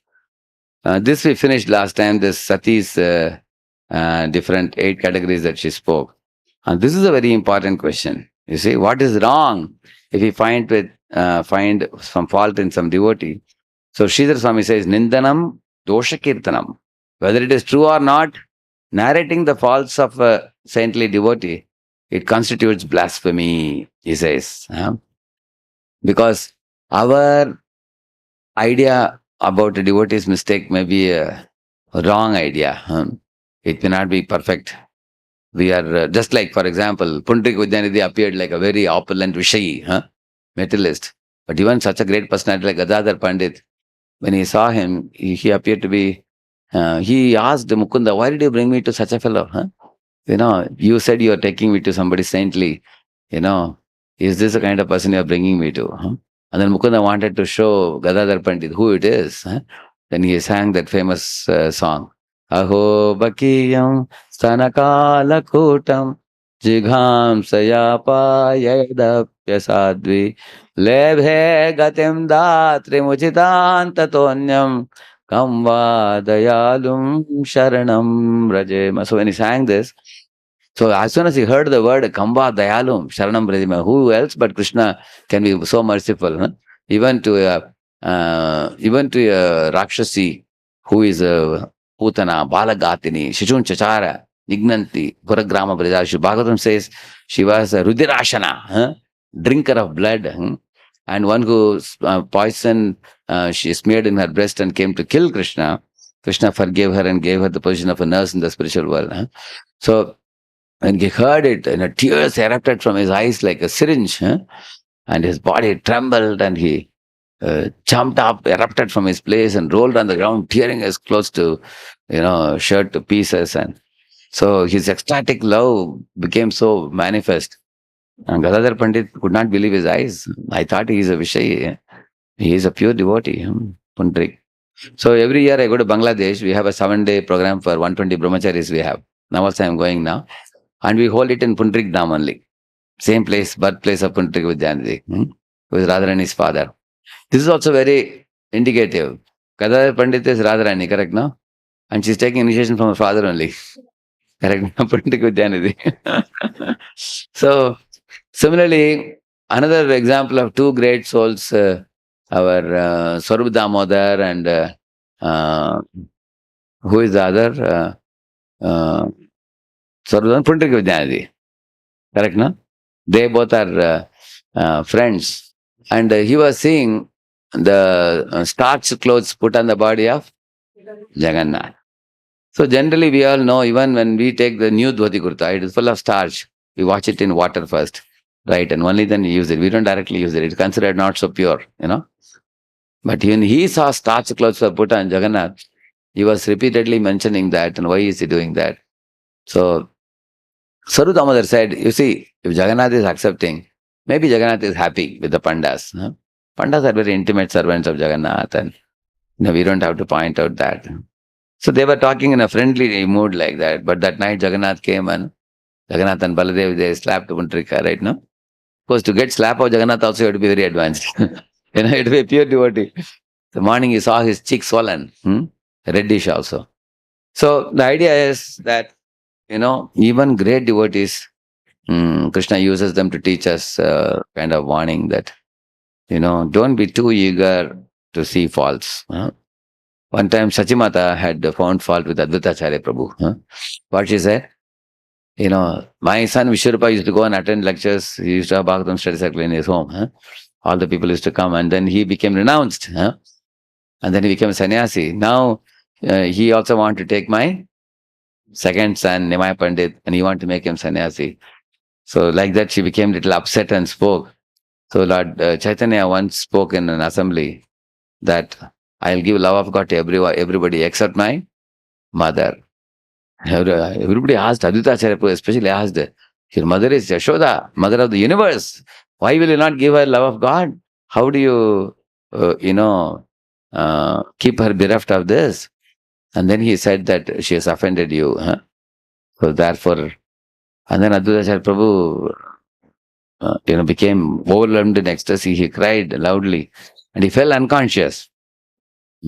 At that time, Mother Sachi was told by somebody that this happened in that assembly.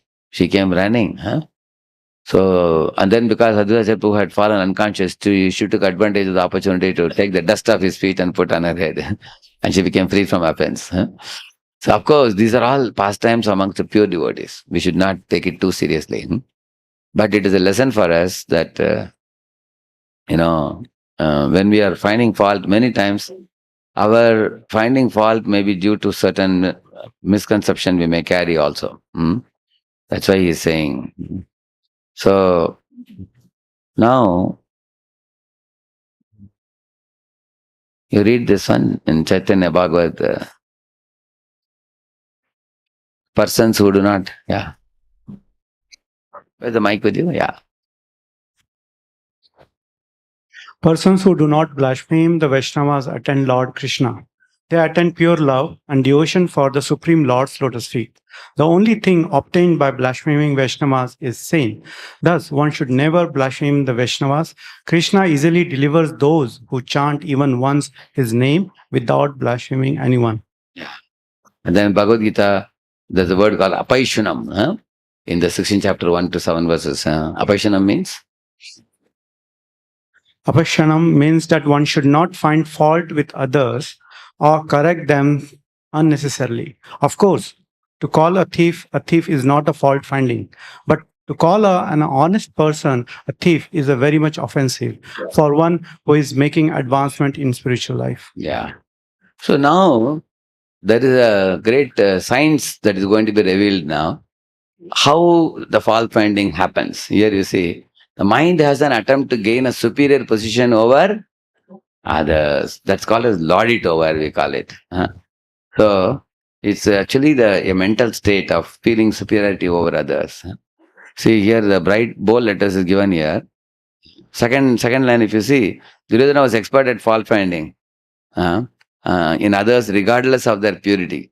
And he had a knack for disregarding his own shortcomings. You see, lacking empathy for the suffering of others, he would use any means to achieve his goals. This is common personality profile of demoniac persons, he says. So here there are 4 reasons why we generally criticize others. Read the first one. Gaining a sense of superiority. Example, Daksha and Saubhadri. Yeah, actually Daksha thought he is superior to others. He was very effulgent, he was a Brahman, he was a Prajapati, and posted by Brahma in a very big position. So owing to the kind of sense of superiority he had, it's like such people think, I am a gift to the world. They think like that. I have a halo around my head. Yeah, I have a halo around my head, and it's called as holier than thou attitude. We call it. They have a too high estimation of themselves. So that kind of feeling Daksha had. Saubhari also thought that I am a great mystic, a yogi. I am performing penance underwater. I'm meditating underwater for a long time. And I have tapobalam, lot of tapobalam. I can say whatever I want. So this kind of boastful consciousness about oneself. That's one of the causes, he says here, gaining a sense of superiority.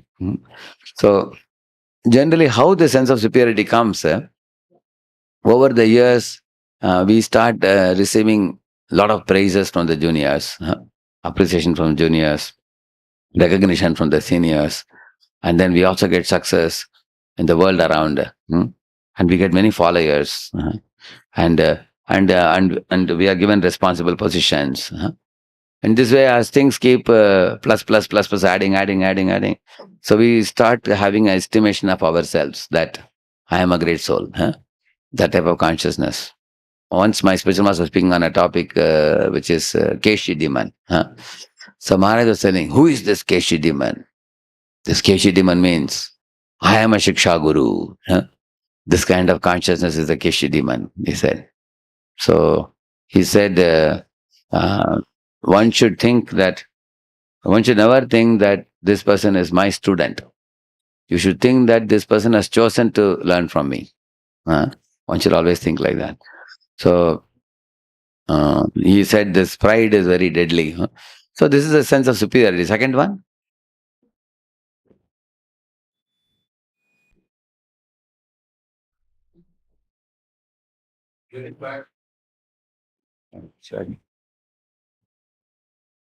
Getting back at someone who hurt us. Example, Dhruva. Sometimes we criticize others because somebody has said or done something to us. We want to get back.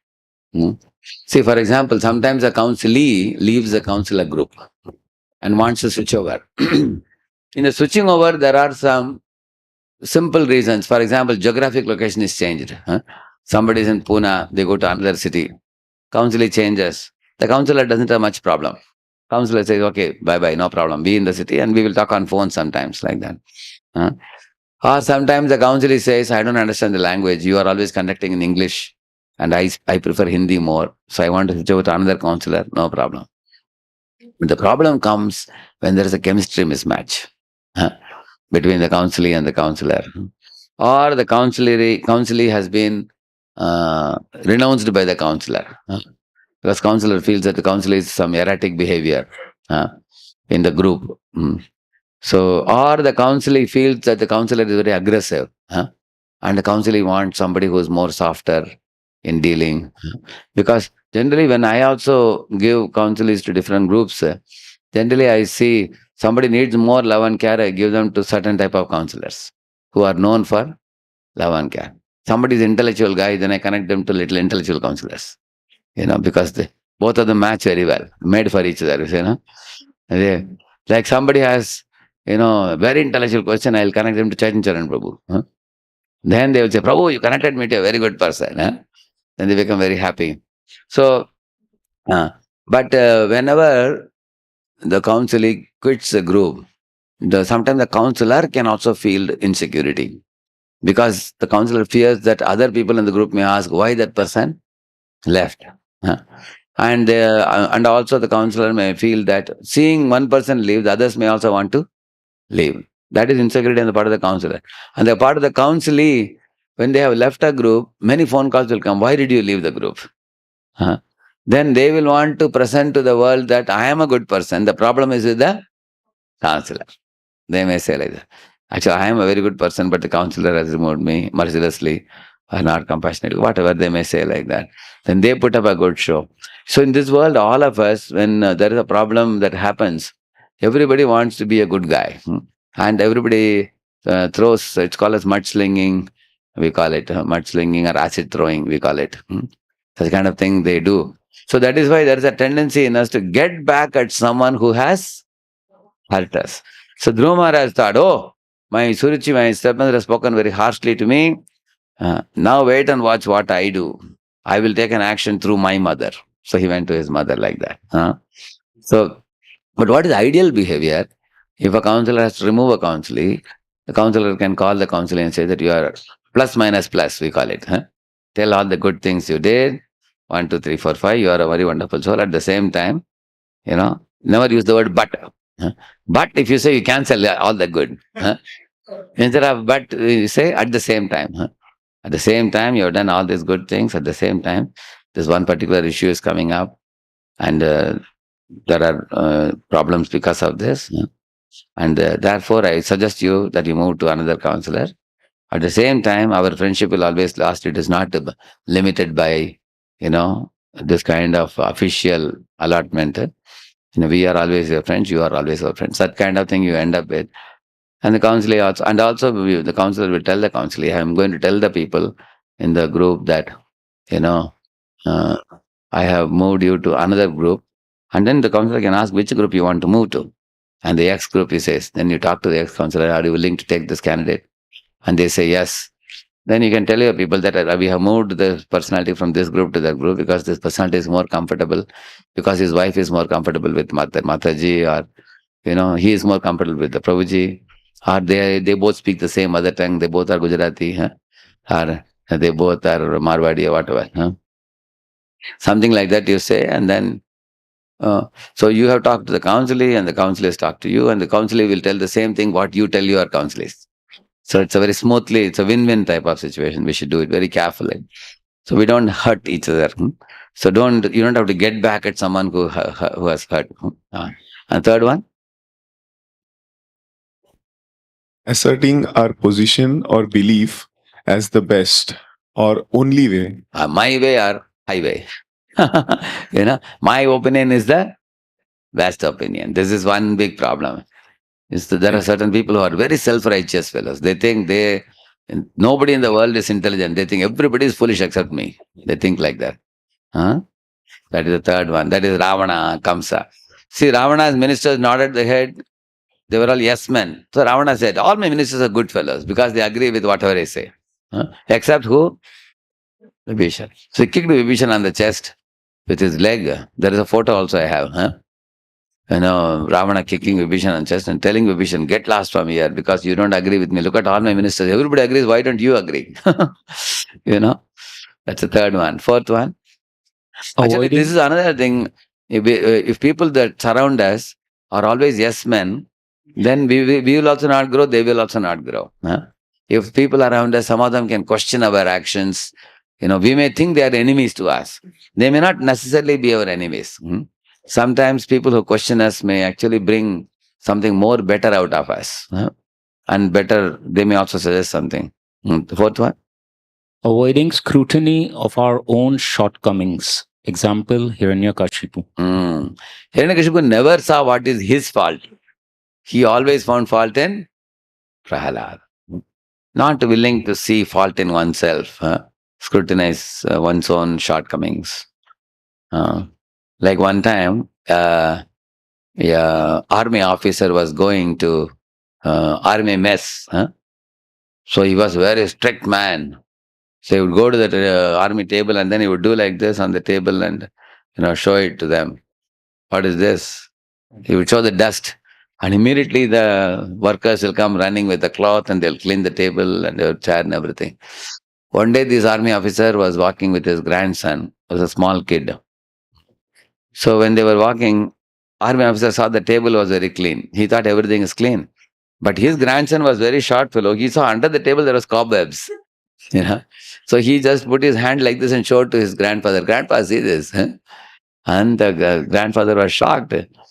So later on he understood that I thought I am very intelligent, my grandson is super intelligent. So sometimes we think, we don't know our own shortcomings. We think others are not smart like me, but we have our own shortcomings also. These are 4 common reasons for criticizing others.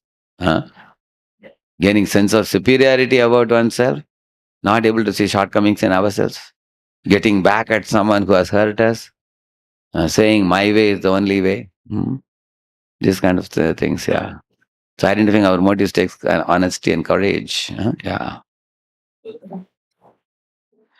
So here you say, read Bhagavatam 9.18.6 to 18 is given and find portions and number them as one of the items given below. Same 4 things. Gaining a sense of superiority, this one. So you can just note down the verse number. You see 9.18.6 to 18. So there you'll find all the 4 are there in this section. So which one matches with which one you can see it. Then I've given some Shastric stories on fault-finding nature. We have given our Amoga pastime. So coming to the third part here, the third part, there are some very important questions answered in this. See, what to do with the fault-finding tendency? So, this is actually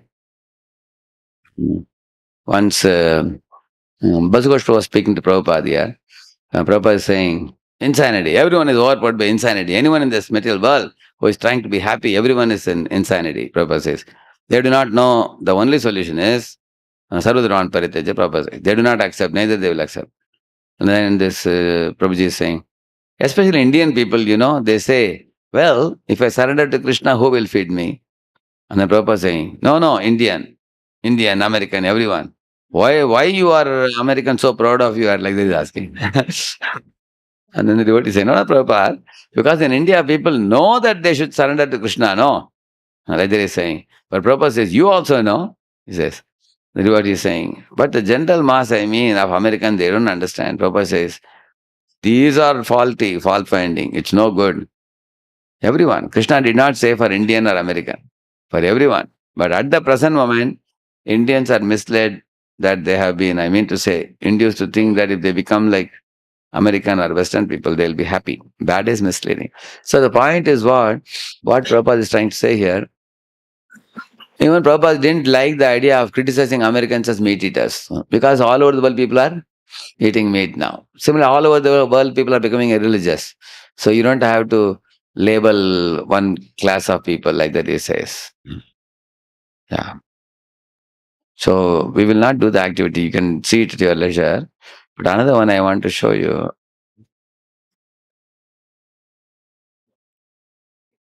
This is a very important thing. See, blasphemy, fault finding, and calling a spade a spade. Three things are explained here. Okay? Please read. Two of you read. Tamaksha Maharaj Prabhupada. Read it. Take the mic. What? Who has the mic with you?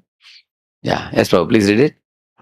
What is the way to draw the line between the following three things: blasphemy, fault finding, and calling a spade a spade? Yeah. Yeah. Prabhupada. A spade a spade. A spade, a spade. Just like I'm saying that what you are a small fig only. That is reality. And what is the other? The other is fault finding and fault finding. That is another fault. That Makshika avranamichanti madhuvichanti madhupaha. Yeah. Just like the flies. They are finding.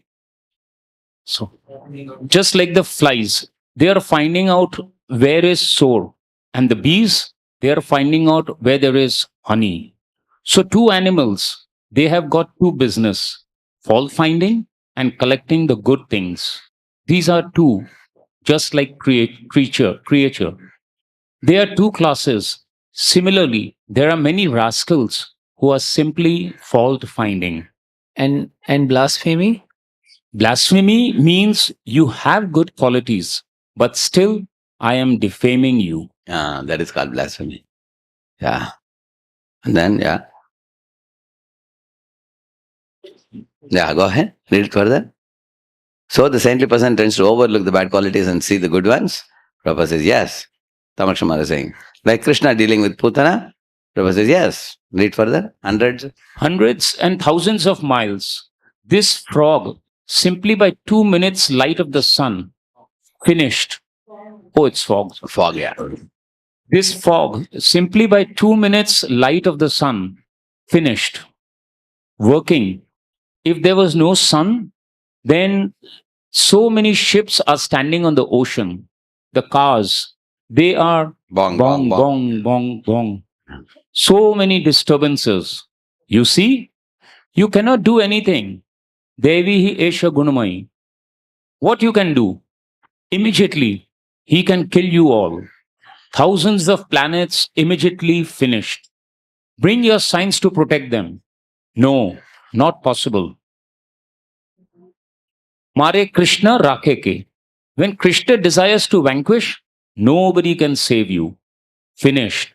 Still, these rascals say there is no God. Simply rascals. At least expose these rascals. We have no power to kill them, but at least we can expose them. That is also great service. And Hridayana Maharaj is saying, sometimes, Prabhupada, when we expose them, their argument is, oh, you are a saintly person. Why are you criticizing me? No, it is not criticizing. It is opening your eyes. You are blind. You are thinking yourself as very big. So you are opening eyes. We are opening eyes, yeah. So we are opening eyes. You are not big. You are not even pig or fig. That is agyan timirandhasya gyan anjana shalakaya. You are blind with ignorance. So we are trying to open your eyes. See things as they are. It is favoring you. It is not criticizing you. Words, Vibhu, the great, and Anu, the small. So these rascals, they do not understand these two important words. God is great, I am small. They think I am as good as God. This is the folly. Yeah. Now you all can do the maths of following, okay? A is blasphemy. Find out matching ones. Yes, which one? Third one, 3. A is 3. Seeing faults even in one who has good qualities, yeah. And then exposing materialists.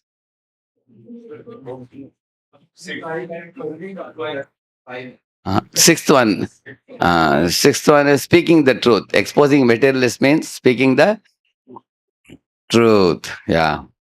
And third one, fault finding. Yeah, focusing on deficiencies like a fly. One should be like a bee, not like a fly. Yeah. And D, calling a spade a spade. Opening eyes to show that. Um,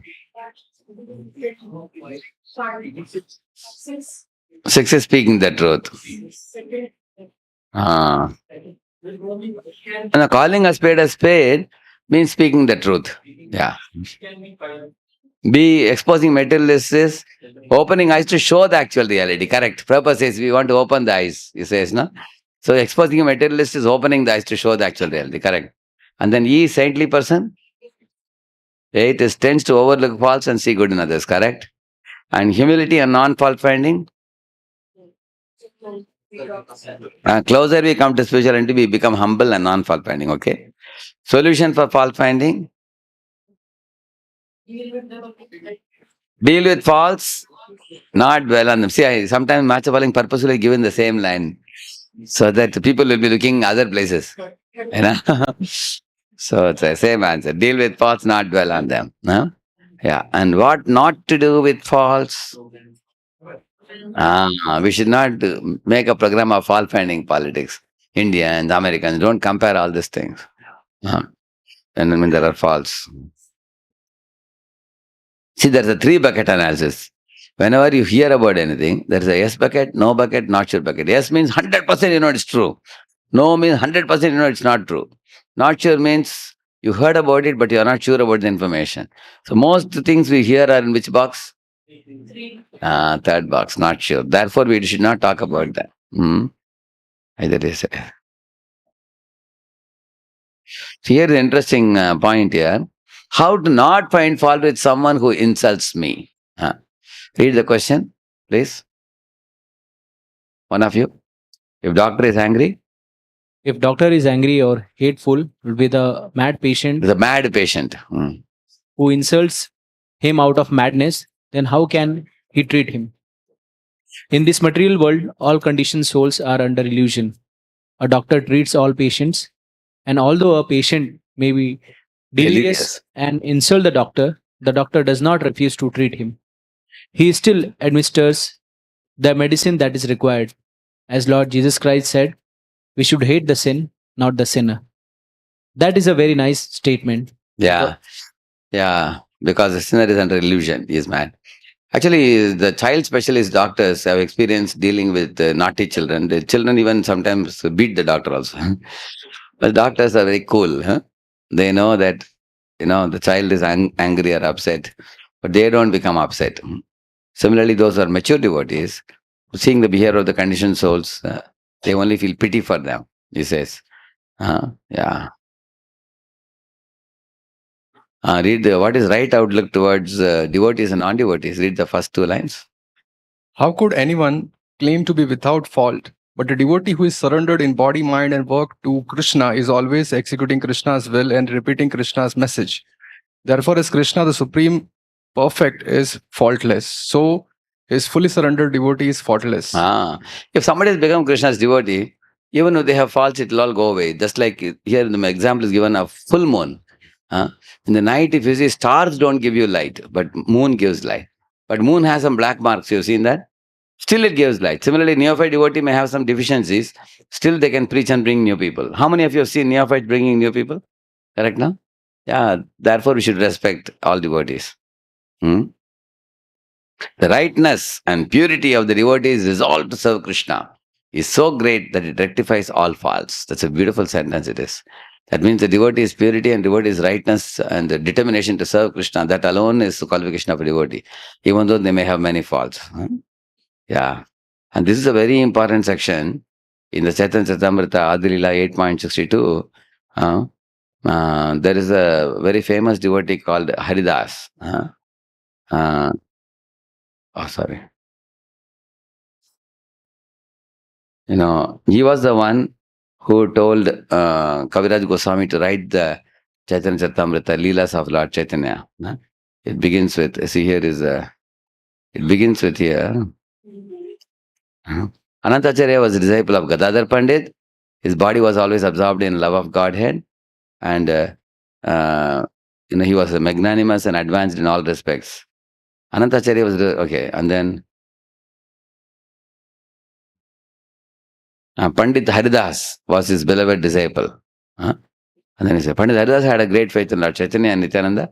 Therefore, he took great satisfaction in knowing about their pastimes and qualities. Okay, he always accepted the good qualities of Vaishnavas and never found fault in them. He engaged his heart and soul only to satisfy the Vaishnavas.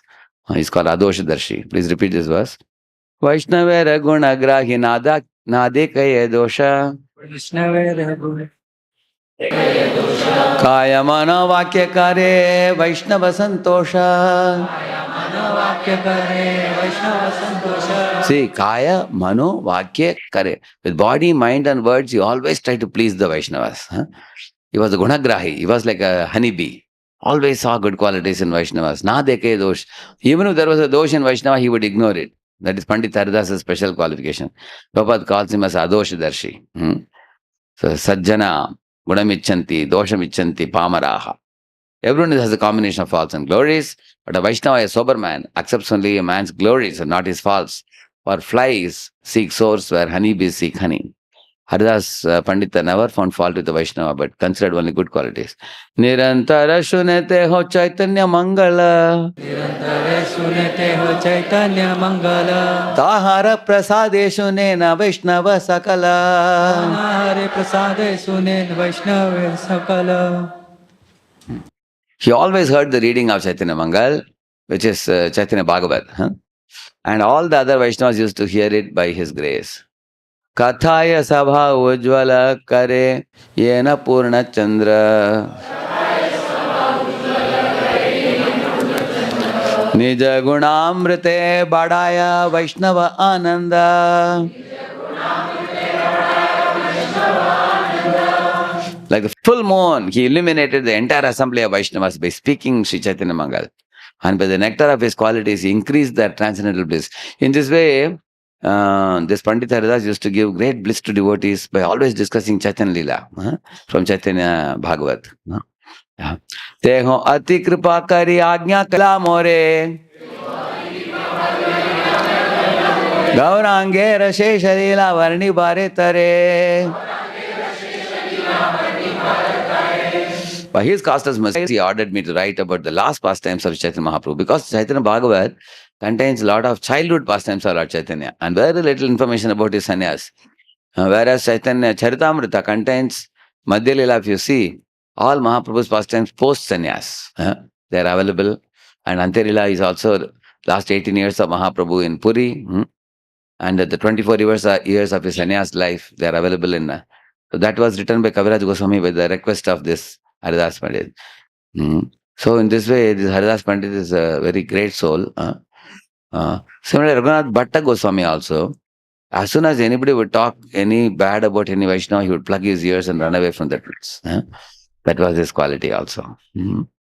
So, a non-devotee cannot possess good qualities, all that is mentioned there. So these are easy to grasp notes. You can go through it yourself. What are the 4 categories of Prajalpa Bhaktivinoda Thakur talks? What are the 4 types of material outlook? I have given in the 3rd notes. You can go through it yourself. One homework is coming up very soon now here. So, okay, this one. See, it's an easy way to remember. If anybody asks you, what is Vaishnava Parad? Joke bad formula you can remember. J is not feeling joy upon seeing Vaishnava. O is not offering obeisances to Vaishnava after seeing. K is killing a Vaishnava, E is envying a Vaishnava, B is blaspheming a Vaishnava, A is becoming angry on a Vaishnava, and D is devotee. Huh? Easy to remember now? Huh? Last one is devotee. D is devotees. Yeah. So J-O-K-E, B-A-D. If somebody asks you what is aparad, you can quote this. This is from Padma Purana. Padma Purana says this. Yeah. You know? You remember. Similarly, this one also is another easy formula. It's called plus formula. That means previous to coming to Krishna consciousness, somebody committed sin, don't talk about it. Like if somebody is glorifying, hey Prabhu, this brahmachari is such a wonderful devotee. You say, hey, we both were classmates, in college they used to smoke also. One should not say like that. It's a old story. Huh? Now he has become a wonderful devotee, don't talk about it. And then last trace of sins that surface in a devotee's behavior. Even after becoming devotee, sometimes devotees become a little angry and all that. But that will not last for a long time. And also unpremeditated slip or fall now. Sometimes a devotee becomes bewildered for a short period of time watching movie or whatever. Our social background, somebody may be born in a lower jati or something. So plus means previous, and the last traces unpremeditated and social background. So you can remember this plus formula and joke bar formula, two things. And then fault finding. Great souls also find fault, like Shukdev Goswami is criticizing materialists, Prabhupada is criticizing atheistic scientists, but they do so to protect their disciples and to enlighten their disciples. They have no desire to criticize. In fact, Prabhupada uses the word rascal. In those days, the word rascal was not used in a tone of hatred. It is used in Sanskrit, the word rascal is avidusha. Avidusha means uninformed, ignorant man. That's the meaning of rascal. In Prabhupada's times, that was the connotation. But now people think when we read rascal, sometimes we may read like as if Prabhupada is hating them. There's no hatred. Prabhupada is saying, somebody is sitting in a branch of a tree and cutting the same branch. He's a rascal. Because he's foolish. Yeah. Now here is the activity homework for you, the 8th one. Personal application points to avoid forfeiting in our life. So what you have to do, you'll go to the parent. There are 4 questions are here. Give a shastric or from Prabhupada's life or Acharya's life example for the principle in hand. Explain both what to do and what not to do. Explain the effects and consequences of both behavior. Give a real life illustration. So, although it's given team 1, team 2, you can take it as, one problem 2. Each of it is teaching very important lessons related to fault finding. This will conclude our, totally there are about 5 pastimes of Prabhupada. All these are Prabhupada pastimes. So go through the pastime. Already the lesson is written on the top in bold letters for you to make it easy for you. So you can go through that, and then these 4 things you have to identify for each of these pastimes. Clear now? And this is the last part of the 3rd notes. Okay? This ends the topic. So we have successfully completed this topic in 2 sittings. Okay? Shri Prabhupada ki, Gaur Bhakta-vrinda ki. So when you send your answers, what you will do? You'll send me PDF file or doc file? Doc file, make sure. Yeah. The same group. We have a question. Can I ask a question? Now we have the group and group leaders already available. They can continue this. We have added the present in the last session. Okay. Some newly, because registration is different and not reality is different. Okay. Yeah. Okay. We have attended in the second, we will not. Okay. Yes. In case those who have joined this time, you can allot them in one of those groups. But the leader can remain the same. Okay. Okay. Yes. Yes, Prabhu. So, Prabhu, we talked about the forgiveness principle last time, and then this time we're talking about the not finding faults in others. So I remember a pastime of Ashwatthama, and when Arjuna caught Ashwatthama and brought in front of Draupadi, and there was Dharma Sankat for Arjuna. And Prabhupada mentions in that purport about the Vama Swabhava of Draupadi. Correct. And then he further says that although lady might be gentle in nature, we should be able to discriminate between good and bad, right? And he says we should not be gentle in such cases. We should understand what is good and bad. Correct. But generally, when we come across somebody, it might be your counselor or any other devotee, and there is some good quality, bad qualities which you don't like, right? obviously we want to discriminate. At the same time, we do not want to find faults in them, right? But there's a thin line between them, because to discriminate, we have to either speak about it or mentally think about it, right? So how do you balance this? Because we don't want to make very important question, huh? See, if a council is having some problem, deficiency, you want to see it rectified. Correct, my one. So my special master once told me, such problems have to be addressed in a way by which one should think at 3 levels. Individual devotee level, your council group level, and the community level. In the 3 ways, one has to think how much the bad behavior of the councilor is affecting that councilor himself and the group and the community. Accordingly, it has to be addressed. Say, for example, the problem is only personal problem. Others are not getting affected. Then one-on-one can call and give them some rectification program, and they may rectify.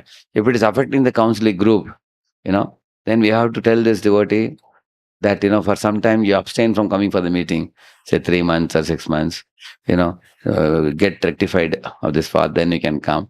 And the others can be informed that we may not inform the same thing to others. We may tell others that currently, this devotee has some financial crunch in the family, he has to do some extra work, and the counselor will not be coming for the meeting for some time, maybe 3 months. And at the moment, all of you don't disturb the counselor, because the counselor needs time. Either you can say, so the counselor also gets time to work on it. So the counselor won't affect the group. But certain behaviors will affect the whole community. Because one example I'll tell you. One of our counselors, you find that is collecting money from different devotees in the group. And then when you find out, and then he goes out of one group and joins another counselor, and he continues the same thing there. Then the whole community people are being cheated. He takes 1,000, 2,000, 5,000, 10,000 here and there from different people, Then one has, like one fellow used to come in Chaubari temple, in the Maharaj would start kirtan. So he would be dancing, raising the hand, and he would purposely go and fall on the woman's side, fall on the body of woman. So somebody thought he must be probably around 50 to 60 in that range. So people thought he's newly dancing, so he didn't know how to dance. He rotates and he falls inside. Then later on they found he is intentionally doing that. Then they put 2 bodyguards to make sure that this person, he was told 3 or 4 times it has happened with you. Now you don't go to that woman's side, you dance on this side. He always want to go that side. So therefore, some people are cunning people.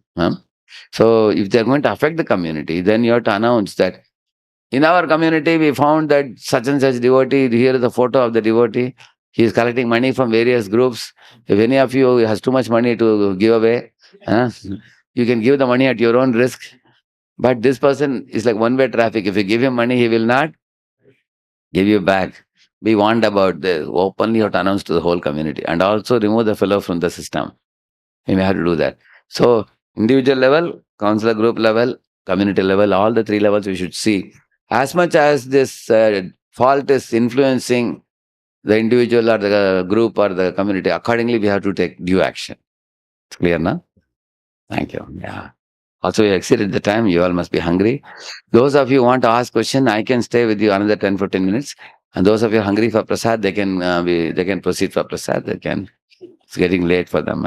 Yeah. Few changes this time. This time we have again circulated the attendance sheet, attendance form in the group, and it is based on trust, as has been told last time. So 1.5 hour, those who are in the Zoom and also in the room, 1.5 hour we have to participate. Now there is slight change over here. We also have to add 2 points which Prabhuji was requesting, that when you mark your attendance, you have to also provide 2 points, and that question is compulsory. So unless you fill it, you can't mark your attendance. So therefore we will keep the form open for whole day today, and we'll only close tomorrow. So please fill your attendance by today. There is also a section for question. A question is optional, that is not compulsory. So that way you can fill your attendance sheet. Again, we have the tokens for prasadam here. You can take. I have some additional coupons also. So once that finishes, we'll circulate this one. And prasadam is in the hall which is neighboring. It is told 1:15 to 1:30. So 5-10 minutes we can ask questions, answer it. Yes. So any questions if anyone has? Where is the mic? Who has the mic with you? Yeah. Hare Krishna, Thandos Pranam. I just wanted to ask a similar sort of question. How do we deal with small children, especially as teachers? Similar sort of things when we seek improvement in children accordingly. So, how do we deal with children? Because I personally feel that it may be a bit different while we are dealing with adults and children. Actually, the Matajis can deal best with children, right? Especially up to the age of 10. You know, as men, we may be able to teach them something. But when it comes to dealing with children's naughty behavior, it's very difficult. I would suggest you to see one book called as Art of Teaching by His Grace Burujan Prabhu. It's available here also with us. Blue color cover book. Right. So there he teaches many ways. On second or third chapter, he teaches on, for example, if a child is naughty in the class, you go near the child and speak in the ears. And the child feels that you are very personal. You are not publicly scolding the child. There are like that. There are many ways he gives dealing with children. And also some children are too fidgety. They can't keep quiet. So give them some task to do so that they'll be busy with the task. Other children can attend the class. Because not all children are alike. They're different natures. Thank you. One more hand up. Hare Krishna Prabhu. So all these tactics that we learned in 2 sessions, like, are these only applicable in spiritual dealings, or are these also applicable in material dealings? So question. Actually, when we are dealing with the material world outside, ultimately material world also is filled with living entities only. But they may have many natures which we have to deal with very carefully. Like, although there is the same soul in a pussycat's body and tiger's body, you deal with tiger and pussycat differently. Correct, no? So while dealing with materialists, you can expect that they may tend to be exploitative. One example I'll tell you. Sanatana Goswami is going and staying in one inn, in a lodge. And then next day morning when he got up, the innkeeper, he detected that the innkeeper was too good to him. So he was suspicious. So he asked Ishan, his servant, "Hey, are you carrying some gold coins with you?" He said, "Yes, I'm carrying 7 coins." So he took it and put it on the table and told the innkeeper, "Please take this gold coins, keep with you." And the innkeeper said, "Wow, it's amazing that you have revealed this treasury which you are carrying. I was actually planning to murder you and take away these coins," he said. And then Sanatan said, "Okay, now I have given you, but I want only one help from you. I have to go out of this mountainous area where there are a lot of dacoits, So if you can help me to get out of this place, I'll be grateful. And for that, I'm giving you the 7 coins. Keep it with you." So the innkeeper happily kept that. And he arranged for him to be transferred. And then he looked at Ishan's face. He appeared that little, he could actually face the index of the mind, we say, He asked, "Ishan, do you have any more coins with you?" And then Ishan said, "I'm carrying 1 coin with me," he said. He said, "You go home. You are not trustworthy. Because I told you to give all the coins, still you are holding on to 1. So because you are attached to this coin, it's not good for me to have someone like you who can later on become cause of my trouble. So you better go home." He sent him away also. So similarly, when Sanatan was in jail, it was Muslims had put him, there is a picture also of a big mountain type of jail. Stone jail it is. Very difficult to come out. So he told the jailkeeper that, you are a, Jinda Peer. You are like a great sage with a long beard. And when I look at you, you look like a great sage. And he said, "See, I am a poor soul. I want to go to Mecca and Medina. Every human being in life should at least go to Mecca, Medina, at least once. So therefore, I am seeking your permission." And then when he told like this, that Muslim started crying. His tears flowed down his beard. And then, but he said, "I can allow you to come out. Only thing is, if king comes back, he will cut my head off." Then Sanatan said, "Don't worry. You can tell the king that I had to go out to pass stool. He allowed me to go to the shores of the river. But with the chain in hand and chain in leg, I jumped into the river and committed suicide."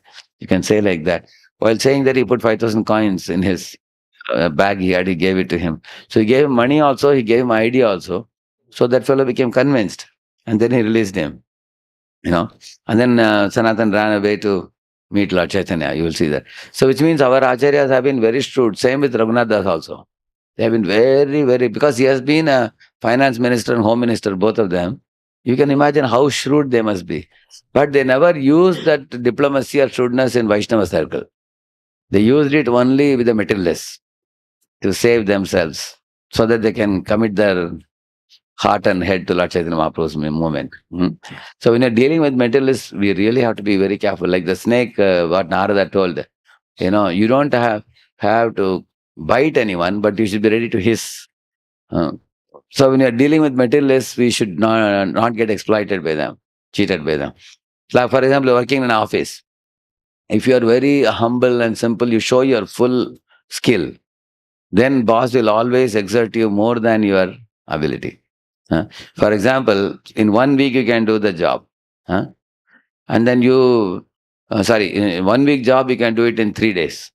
And you go and give him, sir, I have done it in 3 days only. The next time he will give you only 3 days time. Then he will expect you to do the 3-day job in 2 days. He will squeeze you until you come for 16 hours.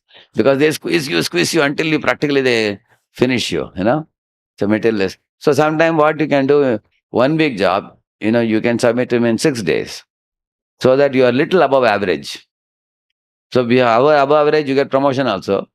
And at the same time, you have time for reading some Prabhupada's book also. You get a time. But if you show your full capacity, then you are likely to be exploited. So while dealing with materialists, we have to be a bit shrewd dealing with them.